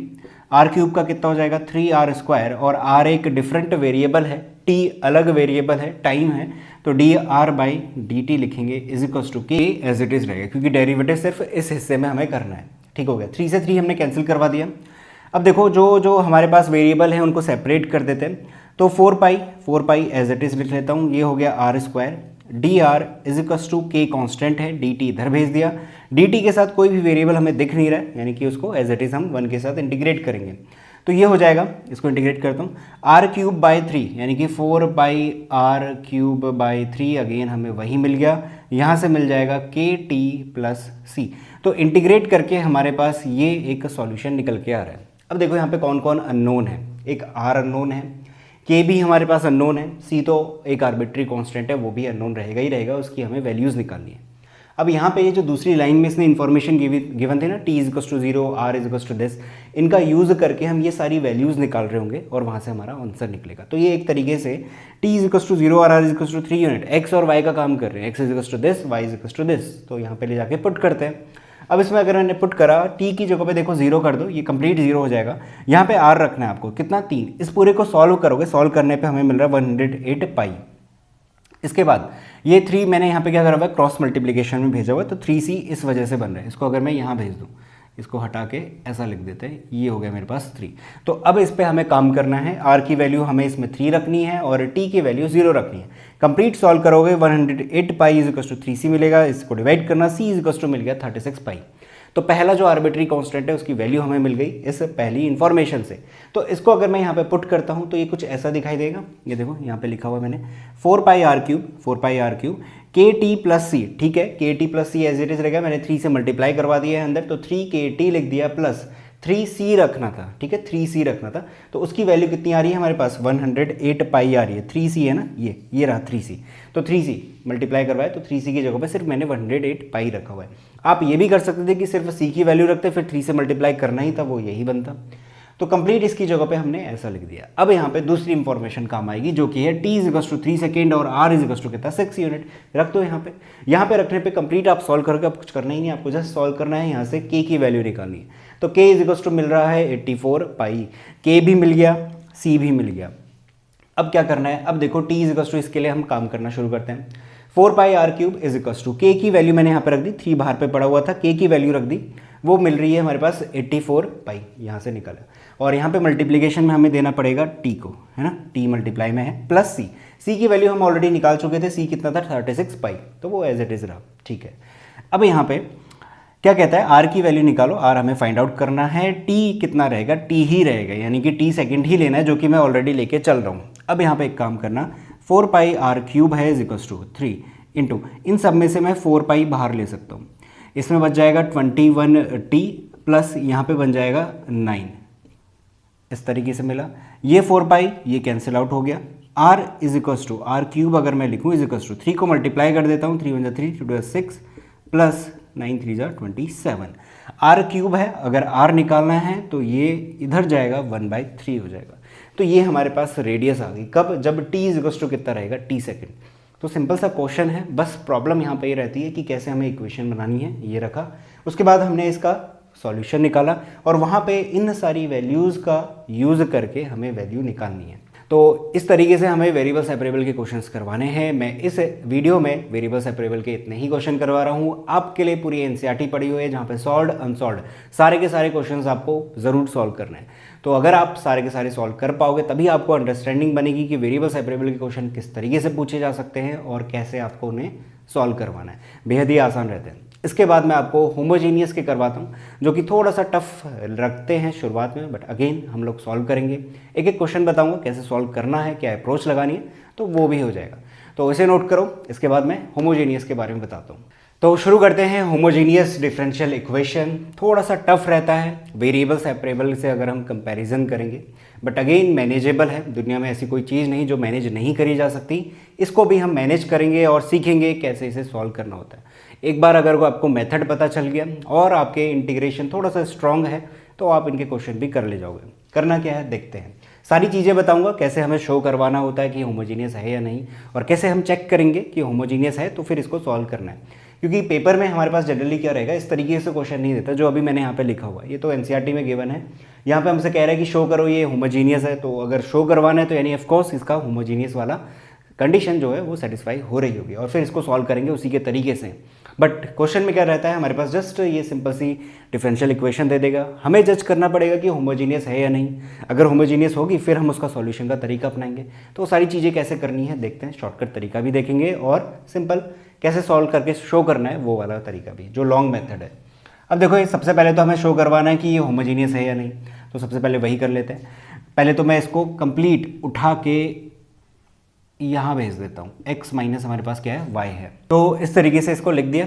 अब अगेन अगर आप इसमें वेरिएबल सेपरेबल जो हमने अभी सीखा है, अगर आप सोच रहे हो कि वो क्यों नहीं लगा रहे हैं, तो एक बार ये आप लगा के देखो, यानी कि इसके वेरिएबल सेपरेट करके दिखाओ। अगर हो गए तो कर देना, नहीं हो पाएंगे, अगर नहीं हो रहे तो यानी कि ये किसी और मेथड से होगा। बाकी दो बचे मेथड कौन है, एक होमोजीनियस होता है और एक लीनियर वाला होता है, जिस पर अभी हम आएंगे। अच्छा, शो कैसे करवाना है, अब क्या करो, ये dy by D X equals to this मिल गया। ये एक कंप्लीट फंक्शन है जो x और y के रिस्पेक्ट में, तो क्या इसको मैं f x y is equals to x plus two y upon x minus two y की फॉर्म में लिख सकता हूँ। बिल्कुल लिख सकते हैं, 2y नहीं है, x माइनस वाई है। ठीक हो गया, नाम दे दिया इसका एक। अब क्या करना होता है, x की जगह पे एक बारी लैम्डा x और लैम्डा y रख दूंगा। जहाँ जहाँ इस फंक्शन में मुझे x दिखेगा वहाँ लैम्डा x रख दूंगा, जहाँ y दिखेगा वहाँ लैम्डा y रख दूंगा। तो ये हो गया lambda x plus 2 lambda y upon lambda x minus का लैम्डा वाई। अच्छा, इसको करके होगा क्या, मैं लैम्डा बाहर निकाल देता हूँ फिर बताते हैं। 2y अपॉन लैम्डा यहाँ से भी बाहर आया, x माइनस वाई कैंसिल हो गया। मेरे पास बच गया x plus 2y upon x minus y is equals to, अच्छा ये जो पोर्शन है ये है किसके बराबर, एफ एक्स वाई के बराबर है, एफ एक्स वाई के बराबर है। यहाँ पे लैम्डा मिसिंग है यानी कि कैंसिल आउट हो गया था। क्या उसकी जगह पे मैं लैम्डा की पावर 0 लिख सकता हूँ, बिल्कुल लिख सकते हैं। मेरे पास क्या मिल गया, F lambda x lambda Y is equals to मिल गया लैम्डा की पावर 0 एफ एक्स वाई। तो ये इंपॉर्टेंट रोल रहता है। क्या होता है, अगर मेरे पास कोई भी एक ऐसा फंक्शन मिल रहा है जिसमें लैम्डा एक्स लैम्डा वाई मिलने पे मुझे ऐसी फॉर्म मिल रही है, एफ एक्स वाई दोबारा से मिल जा रहा है। अब लैम्डा जो है ना, लैम्डा बाहर आना चाहिए, ऐसा नहीं कि लैम्डा बचा रहेगा। अभी फिलहाल इस क्वेश्चन में लैम्डा की पावर 0 मिल रही है, यानी कि वो कैंसिल हो गया था कंप्लीटली। किसी किसी क्वेश्चन में ऐसा रहेगा कि ऊपर यहाँ पे अभी थोड़ी देर के लिए मैं मान लेता हूँ कि ऊपर मुझे लैम्डा क्यूब कॉमन मिल गया और मुझे नीचे लैम्डा कॉमन मिल गया। ये कैंसिल हुआ तो सिर्फ मेरे पास लैम्डा स्क्वायर बचेगा। फिर मैं यहाँ पे लिख रहा हूँ lambda square F times of मतलब एफ ऑफ एक्स वाई। तो अगेन वो भी क्या होगी, एक होमोजीनियस डिफरेंशियल इक्वेशन बनेगी। तो होता ये है, अगर मैं इसको कंक्लूड करूँ तो f lambda x lambda y रखने पे, लैम्डा एक्स लैम्डा वाई रखने पे अगर आपको लैम्डा की पावर n समथिंग जो भी हो सकता है 0 1 2 3 और एफ ऑफ एक्स वाई देखने को मिलता है, वो सारी हमारे पास होमोजीनियस डिफरेंशियल इक्वेशन होती है। तो ये चीज़ मिल रही है यहाँ पे। इन सबको हटा देता हूँ थोड़ी देर के लिए। ये चीज़ इसमें नहीं मिल रही थी, लैम्डा की पावर कितनी होगी, 0। तो ये हो गया एक होमोजीनियस डिफरेंशियल इक्वेशन। शॉर्टकट तरीका क्या है, शॉर्टकट सुन लो। हमारे पास अगर इस तरीके की फॉर्म दी है, आप देखना कि ऊपर और नीचे दोनों जगह पे पावर सेम है या नहीं है। देखो x की पावर 1 है, y की भी 1 है, नीचे भी x की पावर 1 है, y की भी 1 है, तो यानी कि ये एक होमोजीनियस डिफरेंशियल इक्वेशन होगी। ठीक हो गया। अब एक और बात, यहाँ पे हमारे पास ऑर्डर का भी चीज़ रहता है, यानी कि अगर मैं कहता हूँ कि ये एक होमोजीनियस डिफरेंशियल इक्वेशन है तो क्वेश्चन हो सकता है पूछे कौन से ऑर्डर की है, ऑर्डर बताओ इसका। ऑर्डर वो वाला नहीं कि कितनी बार डिफरेंशिएट करके रखा है, होमोजीनियस का एक अलग ही ऑर्डर रहता है। क्या कि लैम्डा की पावर में जितना भी मिल रहा है वो इसका ऑर्डर कहलाएगा। तो मैं इसको कहूँगा this is homogeneous differential equation of order 0 order की है, क्योंकि लैम्डा की पावर में कितना देखने को मिल रहा है, 0। अगर किसी क्वेश्चन में लैम्डा की पावर 2 3 4 ऐसा दिखता है तो वहाँ पे आप वो चीज़ यूज़ कर रहे होगे। तो ये कंप्लीट बैकग्राउंड हो गया कि कैसे हम किसी फंक्शन को, ये जैसे कि ये है होमोजीनियस, शो कर रहे होते हैं। शो करने का तरीका बता दिया, शॉर्टकट तरीका भी बता दिया कैसे हमें देखना होगा, और ऑर्डर वाली बात भी कंप्लीट करवा दी। तो इसे नोट करो। इसके बाद मैं इसको सॉल्व करने का तरीका बताता हूँ जो कि बेहद इंपॉर्टेंट है। तो इसके बाद वही करते हैं। तो सॉल्व करने का तरीका देखते हैं। अभी जो तरीका मैं आपको बताने वाला हूँ, हो सकता है आप किसी दूसरे तरीके से इसे सॉल्व करते होंगे, तो आपका जो तरीका है उसे ही कंटिन्यू रखना, क्योंकि 2 ही महीने हैं पेपर आने में। मैथ्स की अगर मैं बात करूँ तो अगर आप अभी अपना पूरा तरीका चेंज करोगे तो हो सकता है आपको प्रॉब्लम रहे। तो देखना, अगर आपको सूट करेगा तो ही इसे अप्लाई करवाना। करना वही है जो हमारे पास एनसीईआरटी में गिवन रहता है, बट कभी कभी कुछ टीचर्स इसको अलग तरीके से भी बताते हैं। मैं इसको कैसे करता हूँ, dy by D x is to this है। सबसे पहला काम आप ये करना, जैसे ही आपको पता चला कि ये होमोजीनियस डिफरेंशियल इक्वेशन है, आप लेट करना y इज इक्वल्स टू क्या, vx, y is equals to vx। कुछ लोग इसे ऐसे भी लिखवाते हैं, लेट कर लो y by x is equals to v। बस एक तरीके से इसकी जो शक्ल है वो चेंज कर दी गई है, बट अगर आप x को उधर भेजोगे तो वही बात है जो यहाँ पे मैंने लिखी हुई है। ठीक है, तो जैसा भी आपको सूट करता है वो अपनाना। अच्छा, y is equals to we x लेके फ़ायदा क्या होगा, फ़ायदा ये होता है कि ये जो पूरी कंप्लीट आपको यहाँ पे डेरिवेटिव दिख रहा होता है, जो अभी फिलहाल वेरिएबल सेपरेट नहीं हो रहे हैं जिसके, ठीक है, आप ट्राई करना, नहीं होंगे वेरिएबल सेपरेट नहीं होते। बट अगर मैं वहाँ पे ये वाली चीज़ें लिखता हूँ y is equals to we x, फिर इसको भी डिफ्रेंशिएट करके रखना होता है, तो वहाँ पे हमारे पास v और x के रिस्पेक्ट में वेरिएबल सेपरेट हो जाता है। फिर हम वही जो वेरिएबल सेपरेट में हमने सीखा हुआ है वही अप्लाई करते हैं। तो देखते हैं करना क्या है, y is equals to we x करना। ठीक है, पहले मैं रख देता हूँ इक्वल्स टू, ये अभी और भी काम करना है यहाँ पे, पर मैं पहले रख देता हूँ इज इक्वल्स टू यहाँ पे x की जगह पे, सॉरी x की जगह पे नहीं, x एज इट इज रहेगा प्लस 2, y की जगह पे vx हो गया अपॉन में x as it is minus y की जगह पे vx। अब एक चीज़ देखो, ऊपर और नीचे दोनों जगह से x कॉमन निकल सकता है और कैंसिल हो जाएगा। ठीक है, कर देते, तो 1 प्लस 2v अपॉन कितना हो जाएगा, 1 माइनस v मिल गया। ठीक हो गया। अब देखो y is equals to we x था, इसकी जगह पे तो हमने चेंजेस कर दिए, ये जो dy बाई डी एक्स है इसकी जगह पे भी तो चेंज करना पड़ेगा, यहाँ पे भी मुझे v वगैरह दिखना चाहिए, तो वो यहाँ से मिलेगा। जब आपने y is equals to we x लिया था ना, इसको यहीं पे डिफ्रेंशिएट कर देना x के रिस्पेक्ट में, ध्यान देना x के रिस्पेक्ट में करना है। तो dy by D x is equals to, इन दोनों में हम लोग क्या करवाएंगे, सब्स्टिट्यूशन मेथड अप्लाई करवाएंगे, सॉरी प्रोडक्ट रूल अप्लाई करवाएंगे। तो vx, v as it is plus x as it is, v का करोगे तो कितना मिलेगा, dv बाई डी एक्स मिलेगा। तो dy बाई डी एक्स जो दिख रहा है उसकी जगह पे हम ये रख देंगे, यानी कि v plus x dv by D x. तो इसकी जगह पे मतलब ये इक्वल्स टू इसके बराबर, ये इक्वल्स टू इसके बराबर, तो इन दोनों को अगर मैं लूँ तो ये हो गया x dv by D x is equals to 1 plus 2v upon 1 minus v, minus का v उधर भेजा। ये क्वेश्चन थोड़े से लेंदी रहते हैं, टाइम कंज्यूमिंग बहुत है, तो ये हो जाएगा 1 प्लस 2v माइनस, एलसीएम लेता हूँ, एलसीएम लेने पे हो जाएगा माइनस का v, माइनस माइनस प्लस का v स्क्वायर अपॉन में कितना 1 माइनस v। तो x dv by D x is equals to, इसको सॉल्व करते ही हो जाएगा 1 प्लस v स्क्वायर अपॉन में 1 माइनस v। वेरिएबल सेपरेट, देखो अब वेरिएबल सेपरेट हो जाएंगे। ये कंप्लीट क्या है, v के रिस्पेक्ट में है, यहाँ पे dv दिखाई दे रहा है, ये dx है, ये x दिखाई दे रहा है, वेरिएबल सेपरेट कर देते हैं। तो ये हो जाएगा 1 माइनस v अपॉन में नहीं, dv इज इक्वल्स टू, ये क्रॉस मल्टीप्लाई जाएगा dx अपॉन x, यहाँ पे ये अपॉन में आएगा 1 plus v square, integrating on both side करेंगे। इसके बाद हमारे पास क्या मिलेगा, इसका आंसर मिलेगा। अब देखो करना क्या है, यहाँ से हमारे पास जो इंटीग्रेशन हमने सीखा हुआ है वो सारी चीज़ें हमें अप्लाई करनी होती है। उससे पहले मैं थोड़ा सा यहाँ पे एक स्लाइड चेंज कर रहा हूँ, और ये क्यों कर रहा हूँ अभी समझ में आएगा। v माइनस 1 मैंने माइनस बाहर निकाला और उसको मैं इधर भेज दे रहा हूँ, ठीक है, जस्ट एक कैलकुलेशन का हिस्सा है, ये इसलिए करा। देखो 1 प्लस वी स्क्वायर है, अगर इसको मैं t लेता हूँ, ठीक है, t लेते हैं तो 2v प्लस 1 मिलेगा। 2v प्लस 1 मिलने से क्या होगा, ऊपर अगर मुझे 2v प्लस 1 मिल गया तो यानी सब्स्टिट्यूशन का यूज़ होकर ये इंटीग्रेट हो जाएगा। ये वाला तो इंटीग्रेबल है, इसकी कोई दिक्कत नहीं है, इस वाले में प्रॉब्लम है। अब देखो इसको कैसे सॉल्व करोगे, इसको कैसे टैकल करना है। मुझे ऊपर कितना चाहिए, 2v प्लस 1 बनाना है, क्योंकि नीचे वाले को मैं सब्स्टिट्यूशन लगाऊंगा तो वही मुझे मिलने वाला है। अब ऊपर वाले को कैसे बनाया जाए, ऊपर वाला है मेरे पास v माइनस 1 अपॉन, ये है v square plus v plus 1, 2v plus 1 बनाना है। ध्यान देना क्या करता हूँ मैं, पहले 2 से मल्टीप्लाई कर देता हूँ, ऊपर मल्टीप्लाई करूँगा तो मुझे 2 से एक बारी नीचे डिवाइड भी करना पड़ेगा ताकि बैलेंस बन सके। ठीक हो गया, बना दिया हमने बैलेंस। मुझे ऊपर चाहिए 2v प्लस 1, ध्यान देना इस बात को। तो इसको अगर मैं 1/2 ये रहा, 2v plus 1 minus 3 upon v square plus v plus 1 लिख दूँ, काम बन गया। देखो ना, प्लस 1 माइनस 3 क्या होता है, -2 ही तो होता है। इस -2 को बाहर, अगर मैं 2 को बाहर निकालता हूँ, कैंसिल करूँगा तो अगेन v माइनस 1 ही बनेगा। तो कंप्लीट ये जो कैलकुलेशन मैंने करी बेहद इंपॉर्टेंट है। अब आप ये सोचोगे कि ये आपने कैसे सोचा, ऐसा हम कैसे सोचेंगे पेपर में, तो इसके लिए चाहिए रहती है प्रैक्टिस। जब आप ऐसे क्वेश्चन के साथ भिड़ोगे, उनको सॉल्व करोगे, तो आपके दिमाग में रहेगा कि ऐसा कुछ भी हमने करा हुआ था, यानी कि ऐसा कुछ हम कर सकते हैं अगर मुझे नीचे वाले पोर्शन में सब्स्टिट्यूशन के लिए कुछ मिल नहीं रहा है, तो हमने बना दिया। अब ये जब बन गया तो इसको पर्टिकुलर इसके साथ और इसको पर्टिकुलर इसके साथ डिवीजन में भेज देते हैं, तो इसको भेजते हैं, ये होगा 1/2।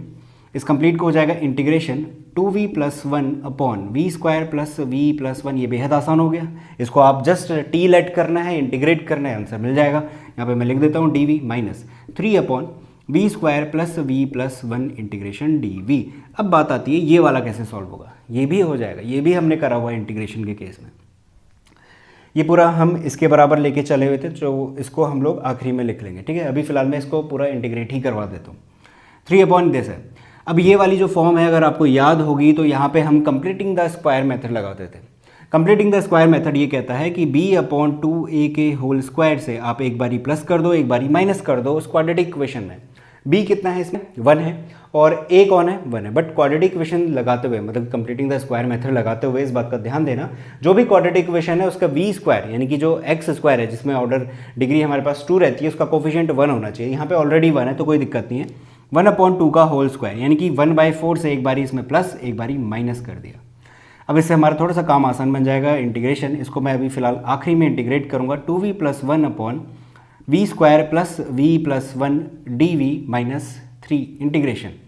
अब देखो इस कंप्लीट की जगह पे कितना हो जाएगा, 1 अपॉन एक ये और एक ये 1/4। इसको अगर मैं एक साथ लेता हूँ तो v + 1/2 का होल स्क्वायर लिखा जा सकता है। अगेन ये सारी चीज़ें हमने इंटीग्रेशन में सीखी हुई हैं, तो मैं बार बार यहाँ पे बताने वाला नहीं हूँ कि कैसे हुआ। हमारे पास फॉर्मूला दिख रहा है 1 - 1/4, ये कितना हो जाएगा, प्लस का 3/4, जिसको कि मैं √3/2 का होल स्क्वायर लिख सकता हूँ। ठीक है, लिख दिया।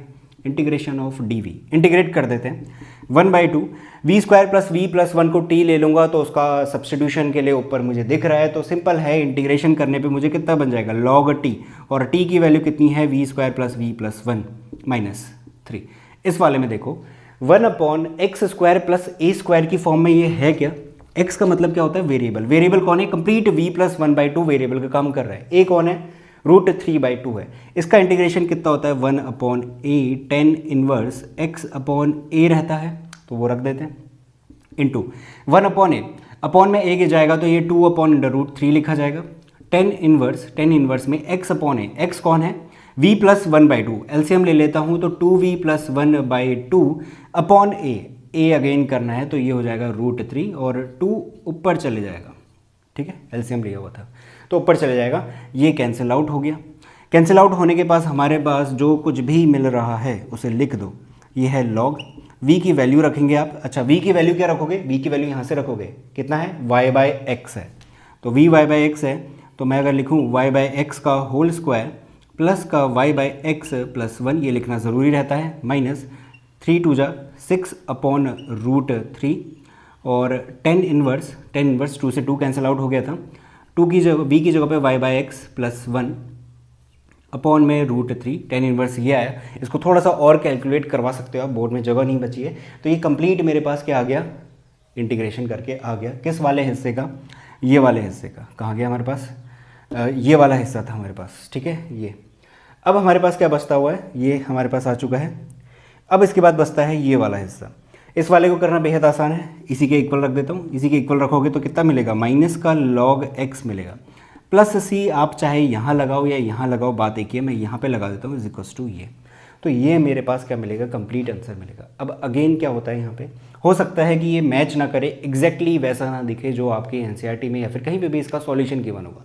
बट अगर हमारी सारी की सारी कैलकुलेशन बिल्कुल सही है, हमने सारे सही फॉर्मूले लगाए हैं, यहाँ पे कैलकुलेशन भी हमने सही रखी हुई है, तो ये सही माना जाएगा। ठीक है, तो इस बात की टेंशन लेने की ज़रूरत नहीं है कि मैच नहीं करता, वो मैच करेगा, बस आपने जो तरीका है वो अलग करा हुआ है और जो वो क्वेश्चन का आंसर दे रहा है वो अलग तरीके से दे रहा है, तो ये भी हमारा सही आंसर है। तो जहाँ तक है आपको ये चीज़ें क्लियर होंगी कैसे हमें सब्स्टिट्यूशन का यूज़ करवाना है, और इंपॉर्टेंट ये था कि कैसे हमें होमोजीनियस को सॉल्व कराना है। होमोजीनियस का सॉल्व करने का जो तरीका है वो सिर्फ यहाँ तक सीमित है, इसके बाद जो चीज़ हो रही है वो तो जस्ट वेरिएबल सेपरेबल का मेथड है, और उसके बाद इंटीग्रेशन अपना काम करेगा। तो अगर इंटीग्रेशन स्ट्रॉन्ग है तो कैलकुलेशन हो जाएगी। तो इसे नोट करो, इसके बाद मैं नेक्स्ट क्वेश्चन बताता हूँ। तो अगला क्वेश्चन लेते हैं। नेक्स्ट क्वेश्चन जो मैंने लिया है यहाँ पे कुछ नहीं गिवन रहेगा, मतलब कि अगर आपको पेपर में दिखेगा, अभी फिलहाल तो हम होमोजीनियस के साथ डिस्कस कर रहे हैं, तो यानी कि ये सॉल्व जो होगा होमोजीनियस वाले मेथड से ही होना है। बट अगर आपको पेपर में दिख गया तो क्या करोगे, वहाँ पे तो सिंपल लिखा रहता है सॉल्व करो। तो सबसे पहला अप्रोच यही कि जो भी क्वेश्चन आपको दिखे सबसे पहले ट्राई करना कि उसके वेरिएबल सेपरेट करने की। अगर होंगे तो उसी मेथड से कर लेना, नहीं होंगे तो आखिरी के जो 2 मेथड है उनसे अप्लाई ज़रूर हो रहा होगा। और जब हम तीसरा मेथड देखेंगे ना, अभी देखा नहीं है लीनियर वाला, तो वो बेहद आसान सी फॉर्म रहती है, यानी कि आप देखते ही समझ जाओगे वो लीनियर है या नहीं है, जो आखिरी फॉर्म है। तो ये लीनियर तो है ही नहीं, अगर मैं अभी बताऊं ये लीनियर नहीं है तो बचता कौन है, होमोजीनियस बचता है। बट अगेन आपको अगर थोड़ा सा भी डाउट रहेगा पेपर में कि कैसे करना है, मतलब होमोजीनियस है या नहीं है, इस चीज़ में अगर डाउट है तो मैं बता रहा हूँ कैसे आपको इसको सॉल्व करवाना है। आप वही मेथड अप्लाई करोगे जो अभी अभी मैंने बताया, थोड़ा सा लंबा मेथड है, f lambda x lambda y रखना और चेक करना, अभी करेंगे इसमें भी। तो ये हो जाएगा अंडर रूट का x square plus y square, मैं एक बारी पहले dx वाले एक साथ भेज देता हूँ, dx plus y d x x d y, इनमें से dx कॉमन लेके इधर भेजा जाएगा is equals to under root x square plus y square plus y, ये जो x है ये इधर भेज देते हैं अपॉन में। ठीक हो गया, ये कंप्लीट मेरे पास मिला। अब एक काम करो, इसमें f lambda x lambda y लगा लो, इज इक्वल्स टू रख देते हैं। यहाँ पे होगा हमारे पास lambda square x square plus lambda square Y square plus lambda Y, ये अंडर रूट के बाहर है, अपॉन में लैम्डा एक्स। यहाँ से लैम्डा बाहर आएगा, सिंपल क्या रखा जाएगा, अंडर रूट के बाहर x square plus y square lambda plus lambda y upon में कितना लैम्डा एक्स। लैम्डा दोनों जगहों से, ऊपर और नीचे दोनों जगहों से बाहर निकल रहा है, कैंसिल हो रहा है, यानी कि हमारे पास again F X comma Y का फंक्शन मिल जाएगा। तो यानी कि ये क्या है, एक होमोजीनियस है। ठीक है, अब होमोजीनियस है तो अपना मेथड शुरू करते हैं। मेथड कहता है let Y is equals to we x कर लो और इसको क्या कर दो, फिर डिफ्रेंशिएट भी कर देते हैं यहीं पे हाथ के हाथ। D Y by D x is equals to v plus x d v by D x हो जाएगा, प्रोडक्ट रूल हमने लगाया है। ये वैल्यूज़ यहाँ पे पुट कर देते हैं, d Y by D x की जगह पे हो जाएगा v plus x d v by D x is equals to, अब देखो यहाँ पे क्या होगा, यहाँ पूरे में अंडर रूट है x square plus y square, x square as it is plus y square की जगह पे हो जाएगा v square x square plus y की जगह पे वी एक्स अपॉन नीचे रहेगा x as it is equals to. यहाँ से मुझे साफ दिख रहा है एक्स स्क्वायर बाहर आ सकता है, अगर वो बाहर आएगा तो सिंपल एक्स लिखा जाएगा under root 1 plus v square plus का v अपॉन ये x है अपॉन में x v plus x d v by D x. ये जो x है तीनों जगहों से बाहर निकलेगा, कैंसिल आउट हो जाएगा। यहाँ से v है ये इधर जाएगा, माइनस का v बनेगा, और ये जब माइनस का v बनेगा तो इस प्लस v से कैंसिल आउट हो जाएगा। तो स्टेप वाइज आपको कैलकुलेशन करनी है, बट अभी मैं बोर्ड में कर रहा हूँ तो एज इट इज़ मैं काट सकता हूँ। ठीक है, तो कंप्लीट मेरे पास बन गया ये। अब देखो डी वी अपॉन यहाँ पे बचता है अंडर रूट का 1 प्लस वी स्क्वायर, इसको मैंने इधर भेज दिया, डी एक्स क्रॉस मल्टीप्लाई करके उधर गया, इंटीग्रेटिंग ऑन बोथ साइड कर दूंगा। ठीक हो गया, वेरिएबल सेपरेट हो गए, फॉर्मूला आपको लगाना है, ये है under root 1 upon under root A square plus x square. उसका कितना होता है हमारे पास, उसका फॉर्मूला होता है log X plus under root x square plus A square plus C होता है। तो ये लगा देते हैं, यहाँ पे वेरिएबल कौन है, अभी फिलहाल वी है, तो ये हो जाएगा log v plus under root V square plus A का काम कौन कर रहा है 1, तो ये हो जाएगा 1 प्लस का कितना c इज इक्वल्स टू में कितना है log x है, तो is equals to log x। अब अगेन c चाहे तो यहाँ पे रख सकता था या फिर वहाँ पे भी रख सकता था, तो कहीं पे भी रख सकते हैं।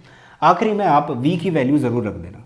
v कितना है हमारे पास, यहाँ से निकलेगा, v की वैल्यू हमारे पास ये रही, कितना आएगा y बाई एक्स, तो y upon x plus under root y square plus x square upon x square, साथ के साथ मैंने एलसीएम भी ले लिया, plus c is equals to log x. ये हो गया इसका रिक्वायर्ड सॉल्यूशन।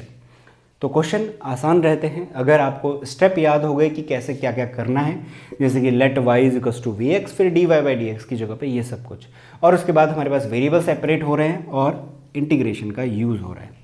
तो इसे नोट करो, इसके बाद नेक्स्ट क्वेश्चन लेते हैं। तो अगला क्वेश्चन लेते हैं, यहाँ पे हमारे पास पर्टिकुलर सॉल्यूशन निकालना है क्योंकि y की वैल्यू और x की वैल्यू गिवन है। ठीक है, करना क्या है, वही सेम चीज़ है, वही लॉजिक लगाओगे कि ये पेपर में हमें गिवन नहीं रहेगा कि होमोजीनियस से करना है, वेरिएबल सेपरेबल से करना है, या आखिरी तीसरी वाली फॉर्म से। तो अगेन हम वही आइडिया लगाएंगे कि पहले वेरिएबल सेपरेट करके देखते हैं, अगर हो रहे होंगे तो उसी से करेंगे, अदरवाइज ये जो फॉर्म है ये सिर्फ और सिर्फ हमें किस में देखने को मिलती है, होमोजीनियस वाले में। क्या करोगे, कैसे पता कराओगे, आप पता करने के लिए सिंपल सारी चीज़ें एक साइड भेजो और d Y by D x complete एक साइड रहने दो। 2x² dy/dx is equals to, इन सबको उधर भेजूंगा तो माइनस का 2xy माइनस का y² dy/dx is equals to, minus बाहर ले लेता हूँ 2xy plus y² upon minus का 2x² यहाँ से मिल रहा है, ये कैंसिल आउट हो गया, इज इक्वल्स टू हो गया 2xy plus y² upon 2x²। अब देखो शॉर्टकट तरीका अपना सकते हो या फिर λx λy रख सकते हो। इस केस में शॉर्टकट तरीका आसानी से काम आ जाता है। देखो नीचे मेरे पास डिग्री 2 दिख रही है, ऊपर y की वैल्यू भी 2 है यानी कि डिग्री 2 है, और यहाँ पे इन दोनों कंबाइन ये जो हमारे पास टर्म है इसमें x की डिग्री 1 y की डिग्री 1, तो कंप्लीट कितना हो गया 2। तो सबकी डिग्री क्या दिख रही है, बराबर ही है यानी कि 2 है, सब में देखने को मिल रहा है। आप चाहे तो λx λy वाले मेथड से भी रख सकते हो रफ में ले जाके। तो ये क्या हो गया, एक होमोजीनियस। अगेन लेट कर लेंगे y is equals to we x, इसका मतलब dy/dx इज इक्वल्स टू हो जाएगा v प्लस एक्स dv/dx। इसको पूरे को इसके इक्वल रख देते हैं, तो ये हो जाएगा v plus x dv/dx is equals to, अब यहाँ पे देखो जहाँ जहाँ y दिखता है वहाँ पे vx रख दो, ठीक है। तो 2x, y की जगह पे vx रखूँगा vx² बन जाएगा, प्लस y की जगह पे vx रखूँगा v² x² बन जाएगा, ठीक है, अपॉन 2x², ये एज इट इज़ रहेगा। दोनों में से यानी कि न्यूमरेटर डिनोमिनेटर दोनों में से x² बाहर निकल रहा है, बाहर निकल रहा है तो ये कैंसिल आउट हो जाएगा, तो ये हो जाएगा 2v प्लस v² अपॉन कितना 2, ठीक हो गया। अब देखो यहाँ पे मेरे पास v है, यहाँ पे भी हमारे पास क्या है v² प्लस 2v है, इस v को उधर भेजना पड़ेगा, ये हो जाएगा x dv/dx is equals to 2v plus v² upon 2 minus का v, एलसीएम ले लेते हैं, 2v plus v² minus 2v upon 2, ये कैंसिल आउट हो गया। अब ये जो कंप्लीट मिल रहा है इसमें वेरिएबल सेपरेट करवा देते हैं, इस 2 को इधर भेजता हूँ 2, उस v² को डिवीजन में ले आऊँगा dv के साथ is equals to dx upon x, integrating on both side. आप ये भी कर सकते थे कि इस 2 को यहीं पे रहने देते, इस v² को ले जाते सिर्फ, और फिर 2 यहाँ पे दिखाई दे रहा है, तो कैसे भी करो आंसर हमारे पास सही माना जाएगा, ठीक है। अब क्या हो गया, ये हो गया 2 integration 1 upon v² dv is equals to integration dx upon x, ये तो आसान है, इंटीग्रेट हो जाएगा। क्या करेंगे, ये जो v² है इसकी जगह पे v की पावर कितना ले लेता हूँ, माइनस का 2 ले लेते हैं, n प्लस 1 हो जाएगा यानी कि v की power n plus 1 minus 1 upon minus 1 is equals to log x plus c कर लेते हैं, इसको लिखा जाएगा माइनस का 2/v is equals to log x plus c। आखिरी में जो v है ना इसकी वैल्यू रख दो, v क्या है हमारे पास y/x है, y/x रखूँगा, y नीचे आएगा x ऊपर चले जाएगा, तो कुछ ऐसा दिखेगा। अब सब्स्टिट्यूशन करो यानी कि x की वैल्यू 1 y की वैल्यू 2, ये मेरे पास जनरल सॉल्यूशन है क्योंकि x की वैल्यू 1 माइनस 2 अपॉन y की value 2 is equals to log x की वैल्यू 1 प्लस c, ये तो 0 हो जाएगा, ये माइनस 1 मिला, माइनस 1 इज इक्वल्स टू कितना c, तो c की वैल्यू मिल गई माइनस 1, इसको यहाँ पे पुट कर दूंगा तो log x माइनस 1, ये मेरे पास क्या मिल गया, पर्टिकुलर सॉल्यूशन मिल गया। चाहे तो आप इसमें ऐसा कर सकते हो, इस y को इधर भेज देना, क्रॉस मल्टीप्लाई करवा लेना, वो सब कुछ मेरे पास वही सेम आंसर माना जाएगा। तो इस तरीके से हमें सॉल्व करना है, पर्टिकुलर सॉल्यूशन बेहद आसान रहता है। तो होमोजीनियस डिफरेंशियल इक्वेशन का एक आखिरी क्वेश्चन करते हैं। यहाँ पे हमें शो करवाना है कि ये होमोजीनियस है और इसका एक जनरल सॉल्यूशन फाइंड करके देना है। अब देखो अभी तक जितने मैंने क्वेश्चन करवाए, 3 क्वेश्चन करवा चुका हूँ, उनसे ये डिफरेंट है। क्या डिफरेंस है इसमें देखते हैं।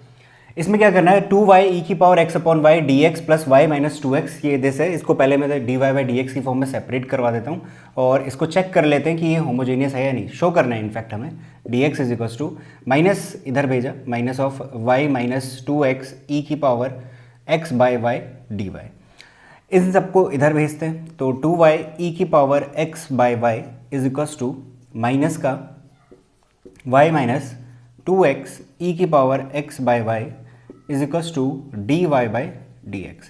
अगर इसे थोड़ा सा और सॉल्व करें, यानी कि मैं इसमें क्या करवाता हूँ, इस नेगेटिव को अंदर भेज देता हूँ। अगर मैं इसको अंदर भेजूंगा तो प्लस का मुझे 2e टू द पावर मिल जाएगा, यानी कि प्लस का 2x e की power x by y minus का कितना y। अब देखो इस क्वेश्चन में और जो पिछले 3 क्वेश्चन करवाएं क्या फ़र्क है। पिछले 3 क्वेश्चन में हमारे पास y is equals to vx लेकर मैं उस क्वेश्चन को सॉल्व कर रहा था, ठीक हो गया। और जो मैंने फंक्शन लिखा था एफ एक्स वाई का, वो dy by D x is equals to यहाँ समथिंग कुछ लिखा हुआ था, ठीक हो गया। अब जब आपके पास ये वाला केस है, आप ऐसा कह सकते हो कि होमोजीनियस में हमें दो टाइप के क्वेश्चन देखने को मिलते हैं, एक इस टाइप का और एक ये टाइप का। भी बताऊंगा क्या है इसमें। इसमें क्या था, d Y by D x is equals to जो भी हमने रखा था, और वहां पे वो सेटिस्फाई किस वजह से कर रहा था, इस वजह से कर रहा था कि y इज इक्वस टू कितना है, वी एक्स रख रहे हैं। या फिर मैं ऐसा कह सकता हूं कि v इज इक्वस टू कितना हो रहा था, y बाई एक्स हो रहा था। यानी कि y बाई एक्स को हम कंप्लीटली रिप्लेस करवा रहे थे किससे, v से। ठीक हो गया। तो ये सब कुछ है केस 1 की बात। इस केस में क्या खास बात है, इस केस में खास बात ये है कि e की पावर में देखो x अपॉन y की फॉर्म है। वहां पे क्या रिप्लेस हो रहा था, y बाय एक्स। यानी कि यहां पे हमें क्या रिप्लेस करवाना पड़ेगा, x बाय वाई रिप्लेस करवाना पड़ेगा। अब अगर मुझे x बाय वाई रिप्लेस करवाना है, देखो इस बात को, x बाय वाई रिप्लेस करवाना है किससे, v से। तो यानी मैं यहां पे क्या लिख रहा हूँ, x is equal to y v लिख रहा हूँ। इस केस में हम y is equal to we x लिख रहे थे, इस केस में हम x is equal to v y लिखेंगे। और यहां पे हमारे पास dy बाई डी एक्स ना रह के dx अपॉन dy की फॉर्म में लिखा जाएगा जो भी फंक्शन रहेगा। तो ये दो केसेस हैं, इन दो केसेस का ध्यान देना आप। तो मैं इसको सॉल्व करवाता हूँ। अब मैं इसको पलटूंगा, dx अपॉन dy की फॉर्म लेके आऊंगा। dx upon dy is equal to, ये पूरा कंप्लीट ऊपर चल जाएगा, 2x e की power x by y minus y. और आपको क्वेश्चन देख के पता चल जाएगा कि x अपॉन वाई को v से रिप्लेस करवाना है, यानी कि दूसरा केस है, या फिर पहला केस है y is equal to we x वाला। तो यहाँ पे हो जाएगा 2y e की पावर x बाई वाई। अब देखो यहाँ पे आप एक बारी पुट कर दो, मैं पुट कर देता हूँ। यहाँ पे क्या करना होता है, हमें लेट, अच्छा लेट भी नहीं करना है अभी, पहले तो हमें शो करवाना है। लेट वाली बातें बाद में करेंगे, बट पहले मैं शो करवा देता हूँ कि ये एक होमोजीनियस है या नहीं है। तो एफ एक्स वाई मेरे पास कंप्लीट ये है। यहाँ पे मैं लेमडा एक्स लेमडा वाई रख देता हूँ, तो ये हो जाएगा 2 लेमडा एक्स ई की पावर में लेमडा एक्स अपॉन में कितना, lambda Y minus lambda Y upon 2 lambda Y E की power lambda X upon lambda Y. देखो जो e की पावर में लेमडा एक्स और लेमडा वाई हैं वो तो कैंसिल आउट हो जाएंगे, ठीक है। बचते हैं ये वाले। इस ऊपर वाले में से अगर मैं लेमडा बाहर निकालता हूँ तो ये हो जाएगा 2x e की power x by y minus का कितना, y अपॉन, यहाँ से भी लेमडा बाहर आ जाएगा, 2 टाइम्स ऑफ y e की पावर कितना, x बाय वाई। यहाँ पे भी हमारे पास लेमडा कैंसिल आउट हो जाएंगे, लेमडा से लेमडा गया। ये जो कंप्लीट आपको दिखाई दे रहा है, ये यही तो एफ एक्स वाई है, एफ एक्स वाई। तो यहाँ पे हुआ क्या, आपने फंक्शन में लेमडा एक्स लेमडा वाई लिखा, आपको क्या मिल गया, इक्वल्स टू लेमडा की to the power 0 F x Y मिल गया। यानी कि क्या हो रहा है, लेमडा सारे के सारे बाहर आ रहे हैं, कैंसिल आउट भी हो जा रहे हैं। तो इसका मतलब ये क्या है, एक होमोजेनियस डिफरेंशियल इक्वेशन की फॉर्म है। अच्छा, अब मुझे इसको सॉल्व करवाना है, इसको नोट डाउन करो, इसके बाद मैं सॉल्व करवाता हूँ। और सॉल्व के लिए ध्यान देना, मैं यहाँ पे ले रहा हूँ x is equal to y v, क्योंकि हमने यहाँ पे फॉर्म बनाई है dx अपॉन डी वाई की। इसका पता कहाँ से चला, इसका पता यहाँ से चला कि e की पावर में x बाई वाई की फॉर्म है, x बाई वाई की फॉर्म है, यानी कंप्लीट x बाई वाई को मुझे v लेट करना पड़ेगा। तो यानी कि x की जगह पे मुझे वाई वी लिखना चाहिए, बट इससे पिछली वाली फॉर्म में हम y को वी एक्स ले रहे थे, तो तभी वहाँ पे dy बाई डी एक्स था। तो इस वजह से हम यहाँ पे भी फॉर्म बनाएंगे dx बाई डी वाई की। अब ये चीज़ें आपको तभी याद रह पाएंगी जब आप ज़्यादा से ज़्यादा क्वेश्चन ट्राई करोगे। मैक्सिमम क्वेश्चन हमारे पास जो गिवन रहते हैं एनसीईआरटी में वो इस पे बेस्ड रहेंगे। इसके जो क्वेश्चन है मुश्किल से 1 2 या 3 मैक्स टू मैक्स इतने देखने को मिल जाएंगे, बट वो भी काफ़ी, आप उनकी भी प्रैक्टिस करिए। तो इसे नोट करो, इसके बाद में सॉल्यूशन शुरू कर। तो देखिए सॉल्यूशन में हमें क्या करना है, सॉल्यूशन में लिखूंगा let x is equals to y v, क्योंकि x अपॉन वाई को हमने v माना है, तो x इज इक्वल्स टू क्या रख रहा हूँ, वी वाई रख रहा हूँ। एक बारी रख के देखते हैं, फिर dx अपॉन डी वाई की बात करेंगे। देखो यहाँ पे मैं रखता हूँ, ये हो जाएगा 2, x की जगह पे कितना हो जाएगा y v, e to the power x की जगह पे कितना हो जाएगा वाई वी अपॉन में कितना y minus y as it is upon 2y e की पावर x की जगह पे अगेन हम रखेंगे वाई वी, डिवीजन में कितना y, v नहीं है y है। थोड़ा सा ध्यान से रखना, यहाँ पे हमें वेरिएबल में बहुत ज़्यादा कन्फ्यूजन होता है। तो ये चीज़ हो गई। इधर वाले की बात अभी करूँगा, पहले मैं यहाँ से चीज़ें कॉमन निकालता हूँ। देखो नीचे वाले में से y बाहर आएगा और नीचे वाला y कैंसिल आउट हो जाएगा। तो कंप्लीट मुझे जो दिखेगा, अब मैं इन y को कैंसिल आउट कर रहा हूँ, चलो अभी ऐसे ही रहने देते हैं। तो ये जो मुझे दिखेगा 2v e की पावर, अच्छा e की पावर में देखो वाई वी अपॉन वाई है, वाई वाई कैंसिल आउट हो जाएगा, मुझे कितना मिल जाएगा v माइनस का यहाँ पे बच जाएगा 1, क्योंकि y बाहर निकल के कैंसिल आउट हो चुका है।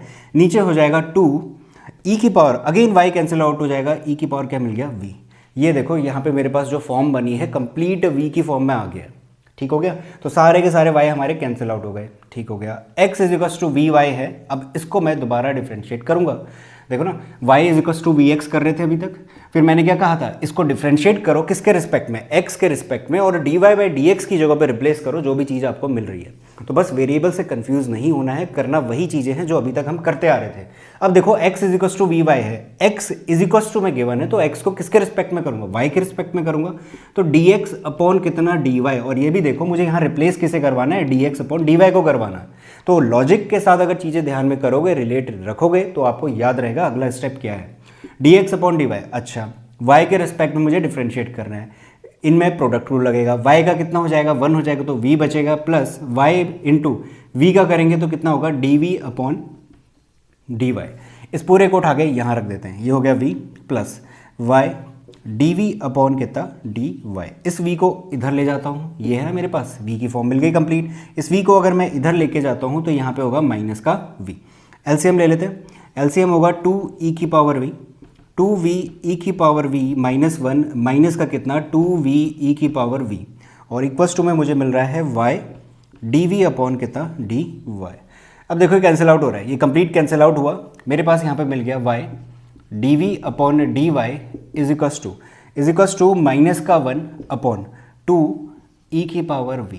अब क्या हो गया, कहाँ पे पहुँच गए हम, वेरिएबल सेपरेबल की फॉर्म में पहुँच गए।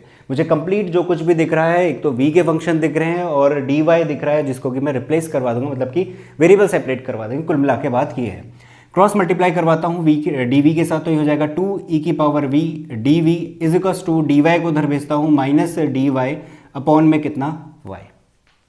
इंटीग्रेट कर देते हैं दोनों जगह पे, integrating on both side 2 e की पावर v का e की पावर v ही रह जाएगा, इज इक्वल्स टू ये होगा माइनस का log y प्लस का कितना c।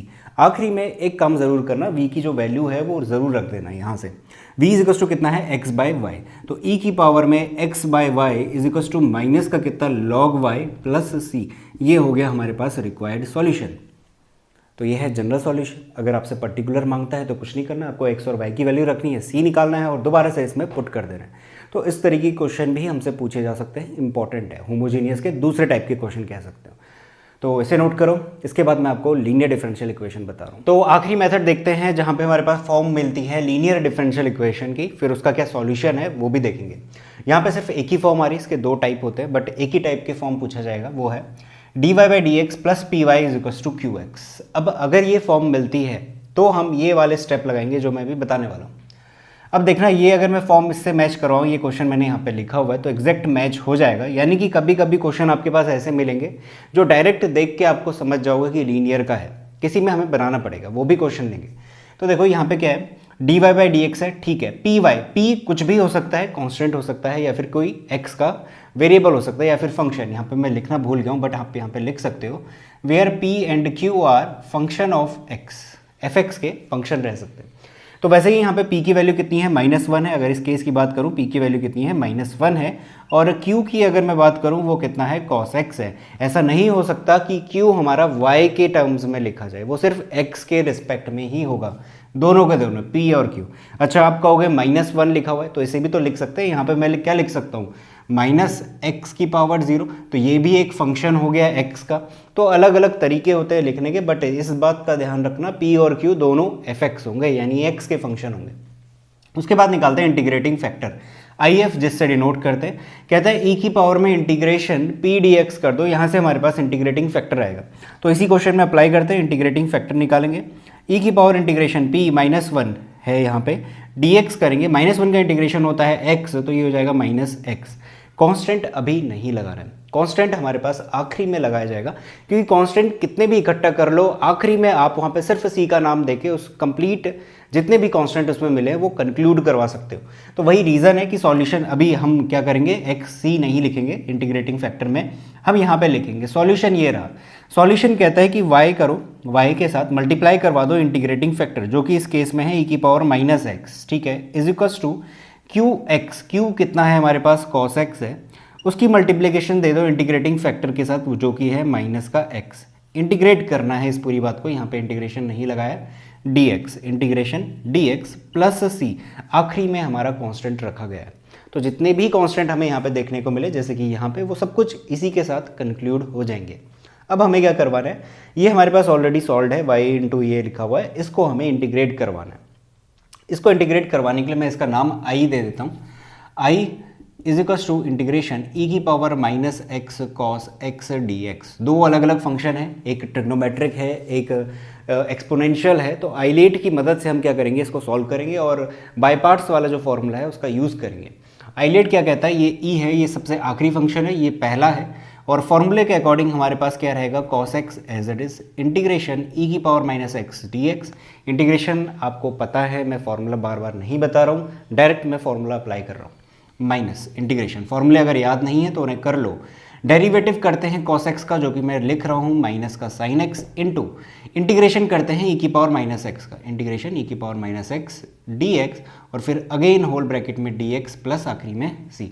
अभी फिलहाल हम इस सी को हटा देते हैं क्योंकि हम आखिरी में यहाँ पे सी रख चुके हैं ऑलरेडी। इज इक्वल्स टू इसका इंटीग्रेशन माइनस ई की power minus x cos x minus cos sine x है, बाहर आ जाएगा माइनस, ये हो जाएगा इंटीग्रेशन ई की पावर माइनस एक्स, फिर से माइनस का ई की पावर माइनस एक्स बनेगा और इसको दोबारा से माइनस का बना देगा, ये हो जाएगा यहाँ पर से साइन एक्स डी एक्स। अब देखो ये फेमस सा क्वेश्चन है, अगर आपने बाई पार्ट्स करे हुए हैं वहाँ पे इस तरीके के क्वेश्चन देखने को मिलते हैं। अगेन मेरे पास यहाँ पे आइलेट लगने वाला है, तो इस तरीके के क्वेश्चन में क्या करना होता है, इसको दोबारा से इंटीग्रेट कर देते हैं। तो ई की power minus x cos x minus, again मैं इंटीग्रेशन आइलेट वाला फॉर्मूला लगाऊंगा तो उसके according sine x as it is, integration ई की पावर माइनस एक्स का करेंगे, माइनस ई की पावर माइनस एक्स मिल जाएगा, माइनस होल इंटीग्रेशन डेरिवेटिव करेंगे साइन एक्स का जो कि बनेगा कॉस एक्स और इंटीग्रेशन ई की पावर माइनस एक्स का माइनस ई की power X D x plus C मिलेगा।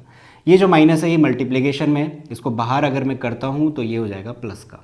अब देखो क्या होगा, ई की power minus x cos x, minus बाहर निकाल दिया और माइनस माइनस प्लस ई की power minus X sine X plus का इंटीग्रेशन कॉस एक्स ई की power minus X D X, C नहीं रखना है, ये हटा दिया। ये मेरे पास क्या चल रहा है, आई चल रहा है, यहाँ पे मैं आई लिख सकता हूँ। इस आई को ही तो हमने इंटीग्रेट करके ये फॉर्मूला लिखा हुआ था, तो कंप्लीट आई चल रहा है। इसके बाद क्या करते हैं, इसकी जगह पे मैं क्या करवा सकता हूँ, आई की वैल्यू पुट करवा सकता हूँ। ये ब्रैकेट ओपन होगा तो ये माइनस का आएगा, है ना, इसको मैं आई लिख सकता हूँ दोबारा से। ये माइनस आई इधर आएगा तो ये हो जाएगा 2i is equal to E की पावर माइनस एक्स। इन दोनों में से अगर मैं बाहर निकालूंगा, अब यहाँ पर से हमारे पास क्या रह जाएगा, ये रह जाएगा sign X plus cos X और ये सब कुछ तो यहाँ भेज दिया। तो i इज इक्वल टू हो गया ई की power minus X sine X plus cos X upon में 2। अब ये जो i की वैल्यू मिली है हमारे पास, ये i क्या है, इसको इंटीग्रेट करके मिला। ये कहाँ चाहिए था, यहाँ पे चाहिए था, वहाँ पे वैल्यू पुट कर देते हैं। y इंटू ई की power minus X is equal to E की power minus X sine X plus cos X upon 2 plus C ये वाला यूज़ करा है। जितने भी कांस्टेंट है इसके साथ एडजस्ट हो गए। तो इस तरीके के क्वेश्चन भी हमसे पूछे जा सकते हैं। थोड़ा सा लेंदी है, अगेन हमारे पास क्या काम है यहाँ पे, ज़्यादा से ज़्यादा क्या काम आ रही है, इंटीग्रेशन काम आ रही है। बाकी जो समझने वाला पोर्शन है, इंटीग्रेटिंग फैक्टर निकालना, फिर ये इसमें हमें पुट करवाना है, ये सब कुछ तो हम याद ही कर लेंगे। ये है लीनियर डिफरेंशियल इक्वेशन को सॉल्व करने का तरीका। तो तरीका आपके पास क्लियर है, हमारे पास इसको सॉल्व करके ये मिल रहा है, इसे नोट करो। इसके बाद मैं नेक्स्ट क्वेश्चन लेता हूँ। देखो नेक्स्ट क्वेश्चन में क्या इंपॉर्टेंट बात है सीखने वाली, कभी कभी हमारे पास क्वेश्चन ऐसा रहेगा कि जो लीनियर की फॉर्म में डायरेक्ट दिखेगा नहीं है, बनाना पड़ेगा। देखो कैसे, यहाँ पे d Y by D x multiplication में एक्स लॉग एक्स है। इस पूरी इक्वेशन को अगर मैं एक्स लॉग एक्स के साथ डिवाइड करता हूँ तो ये D Y by D X दिखेगा plus 1 upon X log X और इंटू में हमारे पास है Y is equals to 2 upon X log X into में 1 अपॉन एक्स लॉग एक्स। ये कैंसिल आउट हो गया। अगर अब इस पूरी इक्वेशन को मैं लीनियर की फॉर्म में लिखूं तो ये कुछ ऐसी है, D Y by D x plus का 1 upon X log X into में Y is equals to 2 upon x square. देखो ये p का काम कर रहा है, x का फंक्शन है, ये q का काम कर रहा है, कंप्लीट x का फंक्शन है। D Y by D x plus p y is equals to q की फॉर्म मिल गई। तो इसको मैं इंटीग्रेट करता हूँ, यानी कि इंटीग्रेटिंग फैक्टर निकालते हैं। e की पावर इंटीग्रेशन कैसे निकलता है, p डी एक्स से। p हमारे पास कितना है, x log x dx है। अब यहाँ पे देखो इसको इंटीग्रेट करवाना है, क्या मैं यहाँ पे सब्स्टिट्यूशन यूज़ कर सकता हूँ, कर लो। log x को t ले लो, उसका डेरिवेटिव 1 अपॉन एक्स dx होता है जो dt के इक्वल हो जाएगा, यानी कि e की पावर में इंटीग्रेशन x log x है उसकी जगह पे 1 upon T, dx upon x की जगह पे dt, तो ये हो जाएगा e की पावर log t की वैल्यू रख देता हूँ जो कि है log x। अब यहाँ पे एक इंपॉर्टेंट प्रॉपर्टी है, इसका ध्यान रखना, e की पावर log ऑफ fx, यानी कि यहाँ पे कोई भी एक फंक्शन है, कुछ भी हो सकता है, x है या कांस्टेंट है, कुछ भी है, तो उसको हम लिख सकते हैं is equals to f x. तो यहाँ पे भी वही काम आपको करना है। ये है ई की पावर लॉग ऑफ दिस, ये पूरा कंप्लीट एक फंक्शन है। तो बाहर मेरे पास क्या मिल जाएगा, सिंपली लॉग एक्स मिल जाएगा। ये मेरे पास आंसर आ गया, इंटीग्रेटिंग फैक्टर आया। अब इसका क्या यूज़ करना है, इसका हमें मल्टीप्लाई करवाना है, यानी कि सॉल्यूशन कैसे मिलेगा, y into integrating factor log x is equals to whole integration q x कितना है 2/x² है इंटू में हम रखेंगे log x dx प्लस सी। इसको इंटीग्रेट करवाना है, बाकी सब तो हमारे पास ऑलरेडी सॉल्व है। इसको इंटीग्रेट करवाने के लिए हम एक काम करते हैं, इंटीग्रेशन x की पावर -2 log x dx करवा देते हैं। अगेन यहाँ पे हमारे पास बाई पार्ट्स का यूज़ करेंगे, आइलेट का यूज़ करेंगे। आइलेट के अकॉर्डिंग l यानी लॉगरिथमिक पहले आएगा और एल्जेब्रिक पीछे रहेगा। तो फॉर्मूला लगाएंगे, ये हो जाएगा log x integration of x की power -2 dx minus whole integration d/dx of क्या होता है, log x होता है। मैं कंप्लीट इस बार ही फॉर्मूला लिख रहा हूँ, इंटू इंटीग्रेशन किसका, x की पावर -2 dx और ये होल अगेन ब्रैकेट में इंटीग्रेट होगा। इसका इंटीग्रेशन कितना हो जाएगा, log x इंटू एक्स की पावर -2 + 1 अपॉन -2 + 1 होगा, जो कि लिखा जाएगा x की पावर -1 अपॉन -1। ठीक है, बाद में इसको एडजस्ट कर देंगे। इंटीग्रेशन इसका आएगा 1 अपॉन एक्स इंटू इसका भी इंटीग्रेशन x की पावर -1 अपॉन -1 dx। ये हो जाएगा log x अपॉन में x माइनस ये वाला रहा, यहाँ से माइनस बाहर आएगा, प्लस का इंटीग्रेशन ये अपॉन में जाएगा 1 अपॉन x² dx। इसका मतलब माइनस का log x upon x plus ये अगेन क्या होगा, x की पावर -2, उसका इंटीग्रेशन करेंगे, अगेन मुझे कितना मिलेगा, माइनस का 1/x मिलेगा। तो ये मुझे मिला क्या, इस कंप्लीट को इंटीग्रेट करके इसकी वैल्यू मुझे यहाँ पे रखनी है। तो आंसर हो जाएगा y into log x is equals to, minus इन सब में से बाहर ले लेता हूँ, तो ये हो जाएगा log x प्लस 1 और साथ के साथ एलसीएम में x भी ले लेते हैं, प्लस का कितना c। ये मेरे पास इसका आंसर निकल के आएगा। चाहे तो आप एडजस्ट कर सकते हो, इस x को मल्टीप्लाई कर दो एलसीएम लेने के बाद, चाहे तो ऐसे ही रहने दो। तो ये मेरे पास निकल के आ गया जनरल सॉल्यूशन। अगेन मेरे पास दूसरा क्वेश्चन है जहाँ पे हमारे पास डायरेक्ट लीनियर की फॉर्म में नहीं दिख रहा था, बट हमने उसको चेंज करा। तो इस तरीके के क्वेश्चन भी पूछे जा सकते हैं, तो इसे नोट करो। इसके बाद में नेक्स्ट क्वेश्चन लेता हूँ। तो लीनियर डिफरेंशियल इक्वेशन का थर्ड क्वेश्चन देखते हैं। यहाँ पे हमसे अगेन वही सेम बातें हैं, dy/dx plus 2y tan x is equal to sine x given है। बस फर्क इतना है कि अब की बार हमें पर्टिकुलर सॉल्यूशन फाइंड आउट करके देना है, जो कि हमें आता है। अब देखो यहाँ पे p का काम कौन करेगा, p इज इक्वल टू इस केस में रहेगा 2 टाइम्स ऑफ tan x और q का काम करेगा हमारे पास सिंपल sin x। निकाल दो integrating factor, IF is equals to e to the power integration p tan x यानी कि 2 tan x हो जाएगा और dx लिखेंगे इज इक्वल्स टू ई की पावर 2। अच्छा, tan x का हमारे पास फॉर्मूला क्या होता है, इंटीग्रेशन की अगर मैं बात करूँ तो होता है log sec x। एक और होता है बट वहाँ पे हमारे पास क्या होता है, माइनस का log cos x होता है। तो नेगेटिव साइन आ रहा है तो उसे नहीं लेता हूँ, तो हम कौन सा यूज़ करेंगे, sec x वाला। तो इंटीग्रेशन ऑफ tan x हो जाएगा हमारे पास 2 times of log sec x। अच्छा, हमारे पास एक प्रॉपर्टी होती है log की, log m की power n is equals to n log m लिखा जा सकता है। यहाँ पे है 2 log sec x, तो इस 2 को उधर भेजूंगा पावर में, तो ये कुछ ऐसा हो जाएगा sec² x। ठीक हो गया। अब ये हो गया e की पावर log fx, ये मेरे पास पूरा एक फंक्शन है, तो यानी कि इज इक्वल्स टू में मुझे मिल जाएगा सिंपली sec² x। तो ये आ गया इंटीग्रेटिंग फैक्टर, सिंपल है। इसके बाद सॉल्यूशन कैसे फाइंड होगा, y इंटू इंटीग्रेटिंग फैक्टर जो कि है sec² x is equals to whole integration qx, यानी कि हम लिखेंगे यहाँ पे sin x इंटू में हमारे पास रहेगा sec² x। अच्छा, sec² x इंटू करूँगा, sec² x की जगह पे क्या मैं 1 अपॉन cos² x लिख सकता हूँ, बिल्कुल लिख सकते हैं। इसका इंटीग्रेशन प्लस c। अब देखो sin x अपॉन एक cos x बाहर निकालूंगा, sin x upon cos x दिखेगा क्या, tan x, तो एक बारी हम tan x बना देते हैं। एक बारी दिखेगा 1 अपॉन cos x, तो उसको लिख देते हैं sec x, क्योंकि इसका हमारे पास डायरेक्ट फॉर्मूला होता है, plus c y times of sec² x। तो अगर फाइनल आंसर लिखा जाए तो ये होगा sec x tan x, इसका इंटीग्रेशन क्या होगा, सिंपली sec x प्लस कितना c।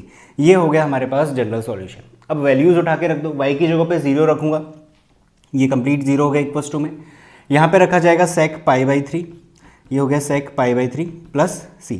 तो यहाँ से c की वैल्यू जो है वो नेगेटिव ऑफ sec π/3 की वैल्यू होती है 2, तो उधर भेजेंगे इक्वल्स टू के, तो c इज इक्वल्स टू कितना हो जाएगा, माइनस का 2। आखिरी में वैल्यू रख दो, यानी कि y sec² x is equals to sec x minus का t। तो ये हो गया हमारे पास पर्टिकुलर सॉल्यूशन। सिंपल सा क्वेश्चन है। इससे रिलेटेड जितने भी क्वेश्चंस हैं उनकी आपको प्रैक्टिस करनी है। अभी और क्वेश्चन मैं ले रहा हूँ जहाँ पे हम लोग एक वर्ड प्रॉब्लम देखेंगे और एक और क्वेश्चन है जहाँ पे हमें बनाना पड़ेगा। जैसे कि मैंने एक क्वेश्चन अभी भी बताया था, लीनियर डिफरेंशियल इक्वेशन एग्जैक्ट हमें दिख जाए ऐसा हर बार ज़रूरी नहीं है, उसे बनाया जाता है किसी किसी केसेस में। तो इसके बाद मैं वही क्वेश्चन लेता हूँ जहाँ पर हमें बनाना पड़ेगा, तो इसे नोट डाउन करिए तब तक। तो क्वेश्चन नंबर 4 है हमारे पास, ये सब कुछ गिवन है, dy plus 2xy dx is equal to cot x into में dx। सबसे पहला काम आप ये करें कि dy के साथ ये दिख रहा है, dx और dx ये वाले टर्म है तो इनको एक साथ ले लेते हैं। 1 plus x square d y is equal to cot x minus का 2xy और ये हो जाएगा कितना dx। अब देखो आप इसमें वेरिएबल सेपरेट करोगे नहीं हो पाएंगे, ठीक हो गया, यानी कि वेरिएबल सेपरेबल से नहीं होने वाला। होमोजीनियस के लिए अगर ट्राई करने जाओगे dy बाई dx इधर भेजो और इसको कंप्लीट इधर भेजो। अगर आप यहाँ पे देखोगे कि यहाँ पे कॉट एक्स दिख रहा है तो वहाँ पे डिग्री वगैरह ऐसी चीज़ तो हम देख नहीं पाएंगे, यानी कि होमोजीनियस वाली चीज़ भी इसमें नहीं लग पाएगी। F lambda x lambda y भी रखोगे तो यहाँ पे लेमडा एक्स रखना पड़ेगा, कॉट लेमडा एक्स, फिर बाहर निकालोगे तो बाहर नहीं आएगा। तो इसका मतलब हमारे पास क्या है, इसमें होमोजीनियस भी नहीं लगने वाली। तो कौन सी फॉर्म बचती है, सिर्फ और सिर्फ लीनियर डिफरेंशियल इक्वेशन वाली, जो कि हमने अभी पढ़ी हुई है। तो हम क्या करते हैं, इस dx को इधर भेजते हैं, तो ये हो गया 1 plus x square d Y by D x. अच्छा, प्लस में क्या चाहिए, प्लस में पी वाई चाहिए, यानी कि p क्या होगा, x का फंक्शन होगा और y मल्टीप्लिकेशन में होगा, जो कि मुझे 2xy के साथ दिख रहा है। तो d Y by D x जब इधर आएगा, यहाँ पे कॉट एक्स माइनस का 2xy दिखेगा, तो उसको मैं इधर लेके आ रहा हूँ, तो प्लस का 2xy is equal to cot x लिखा जा सकता है। हो गई है हमारे पास लीनियर की फॉर्म।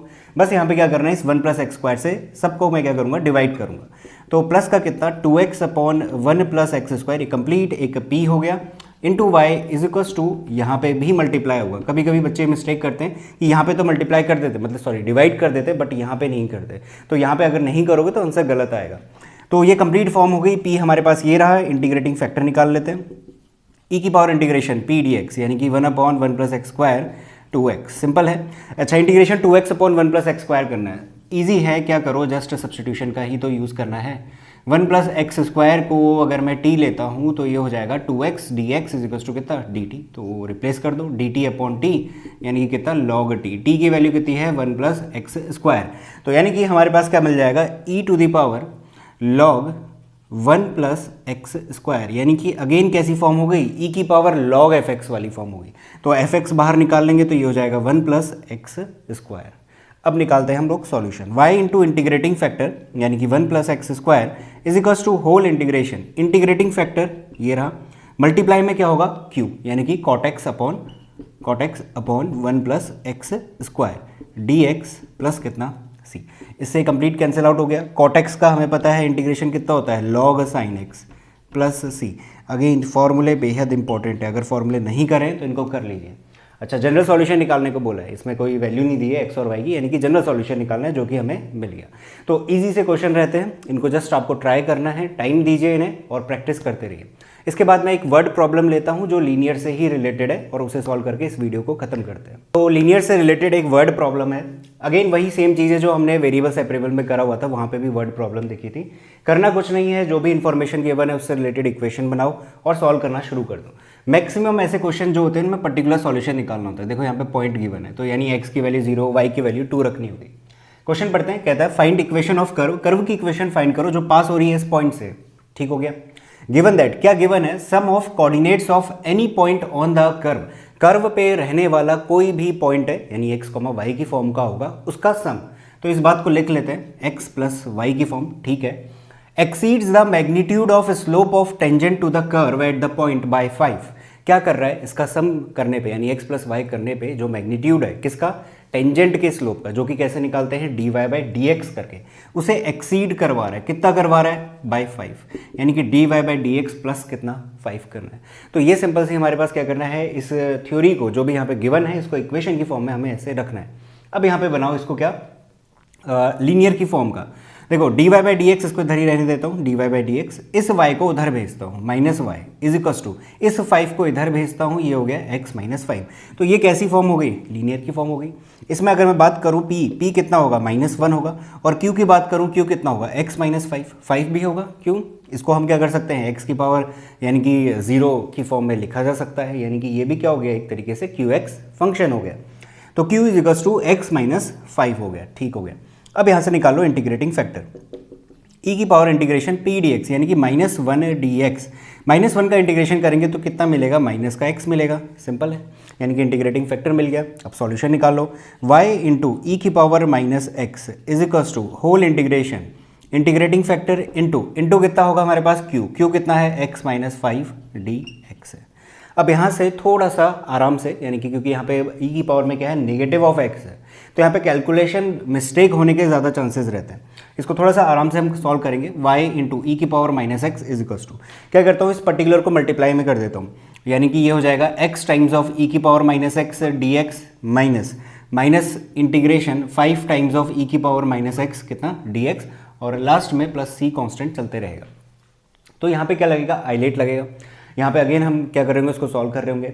यहाँ पे हमारे पास नॉर्मल इंटीग्रेट हो जाएगा, ठीक है। तो आइलेट लगा लेते हैं। आइलेट में क्या होता है, ई क्या होता है, आखिरी, एक्सपोनेंशियल फंक्शन आखिरी होता है। तो उसी हिसाब से हम अगर इसमें फॉर्मूला लगाएंगे तो ये होगा x integration of e to the power x, जो कि होगा माइनस ऑफ ई की पावर -x। मैं थोड़ा सा डायरेक्ट कर रहा हूँ, ध्यान से करना है, इसकी कैलकुलेशन आपको खुद करनी है, खुद ट्राई करोगे तभी जाके कैलकुलेशन सही बनेगी। Negative whole integration d by D x of x, जो कि हो जाएगा 1 इंटू इंटीग्रेशन ई की पावर -x दोबारा करा जाएगा, तो वहाँ से मुझे मिलेगा माइनस ऑफ ई की पावर -x dx, क्योंकि एक और बार हमें इंटीग्रेट करवाना है। माइनस, अच्छा 5 बाहर आएगा, ई की पावर -x का होगा, माइनस माइनस प्लस हो जाएगा, 5 टाइम्स ऑफ ई की पावर -x प्लस c हो जाएगा। इसको लिख देता हूँ -x ई की पावर -x, यहाँ से हमारे पास माइनस बाहर आ जाएगा, इसको प्लस का बना देगा, इंटीग्रेशन ई की पावर -x dx दोबारा करना है, 5 टाइम्स ऑफ ई की पावर -x प्लस c, और y में ई की पावर -x चल ही रहा है, -x ई की पावर -x, इसका दोबारा इंटीग्रेट करोगे, माइनस का बाहर आएगा, ई की पावर -x प्लस 5 ई की power -x plus c y e to the power -x। ये हो गया मेरे पास जनरल सॉल्यूशन। हमें निकालना है पर्टिकुलर, x की वैल्यू 0 और y की वैल्यू 2 रखेंगे। एक काम करो, यहाँ पे e की पावर -x काफ़ी जगह पे दिख रहे हैं, बाहर निकाल के कैंसिल आउट कर लो। अगर मैं यहाँ से e की पावर -x कॉमन निकालता हूँ तो c में मुझे डिवाइड देना पड़ेगा e की पावर -x का, फिर वो सारे कैंसिल आउट हो जाएंगे, तो y इज इक्वल्स टू क्या दिखेगा, -x माइनस का 1 प्लस का 5 plus c e to the power कितना, -x, सॉरी प्लस का हो जाएगा, क्योंकि e की पावर -x से मुझे डिवाइड देना है, वो ऊपर जाएगा तो e की पावर x दिख जाएगा, ठीक है। ये नॉर्मल सी कैलकुलेशन है, इतना आपको आता ही है, ठीक है। अब वैल्यूज रख देते हैं, y की जगह पे 2, यहाँ पे 2 रखा, इज इक्वल्स टू जहाँ जहाँ x है वहाँ 0, ये 0 हो गया, -1 बचा प्लस 5, और यहाँ पे 0 रखूँगा तो c ही बचेगा, प्लस का कितना c, 5 - 1 होता है 4, और 4 उधर जाएगा तो ये मिलेगा मुझे यहाँ से c is equals to 2 - 4 minus का 2, तो c की वैल्यू कितनी आ रही है इसमें, -2 आ रही है। इस c की वैल्यू -2 उठा के यहाँ पे रख देंगे, ये हमारे पास रिक्वायर्ड सॉल्यूशन हो जाएगा। सिंपल है, कुछ नहीं करना इसके बाद। तो अगेन हमारे पास क्या काम आ रहा है, कैलकुलेशन इंटीग्रेशन के फॉर्मूले, तो इसे नोट करो। इसी के साथ ये वीडियो यहाँ पे ख़त्म होती है। अगेन मैं बता दूँ, यहाँ पे सिर्फ मोटिव इतना है कि जो भी कुछ इस चैप्टर में है एक बार आपको रिवाइज करवा दिया जाए, समझा दिया जाए, ऐसे ऐसे हमें क्वेश्चंस करने, बट ज़्यादा से ज़्यादा क्वेश्चन आपको ही करने पड़ेंगे। तो आप सॉल्व अनसॉल्व जितने भी मिलते हैं आपको एनसीईआरटी में, सबको एक बार ही ट्राई करिए। तो इसके बाद मिलते हैं नेक्स्ट वीडियो में, जहाँ पर मैं कुछ और क्वेश्चंस लेके आऊँगा।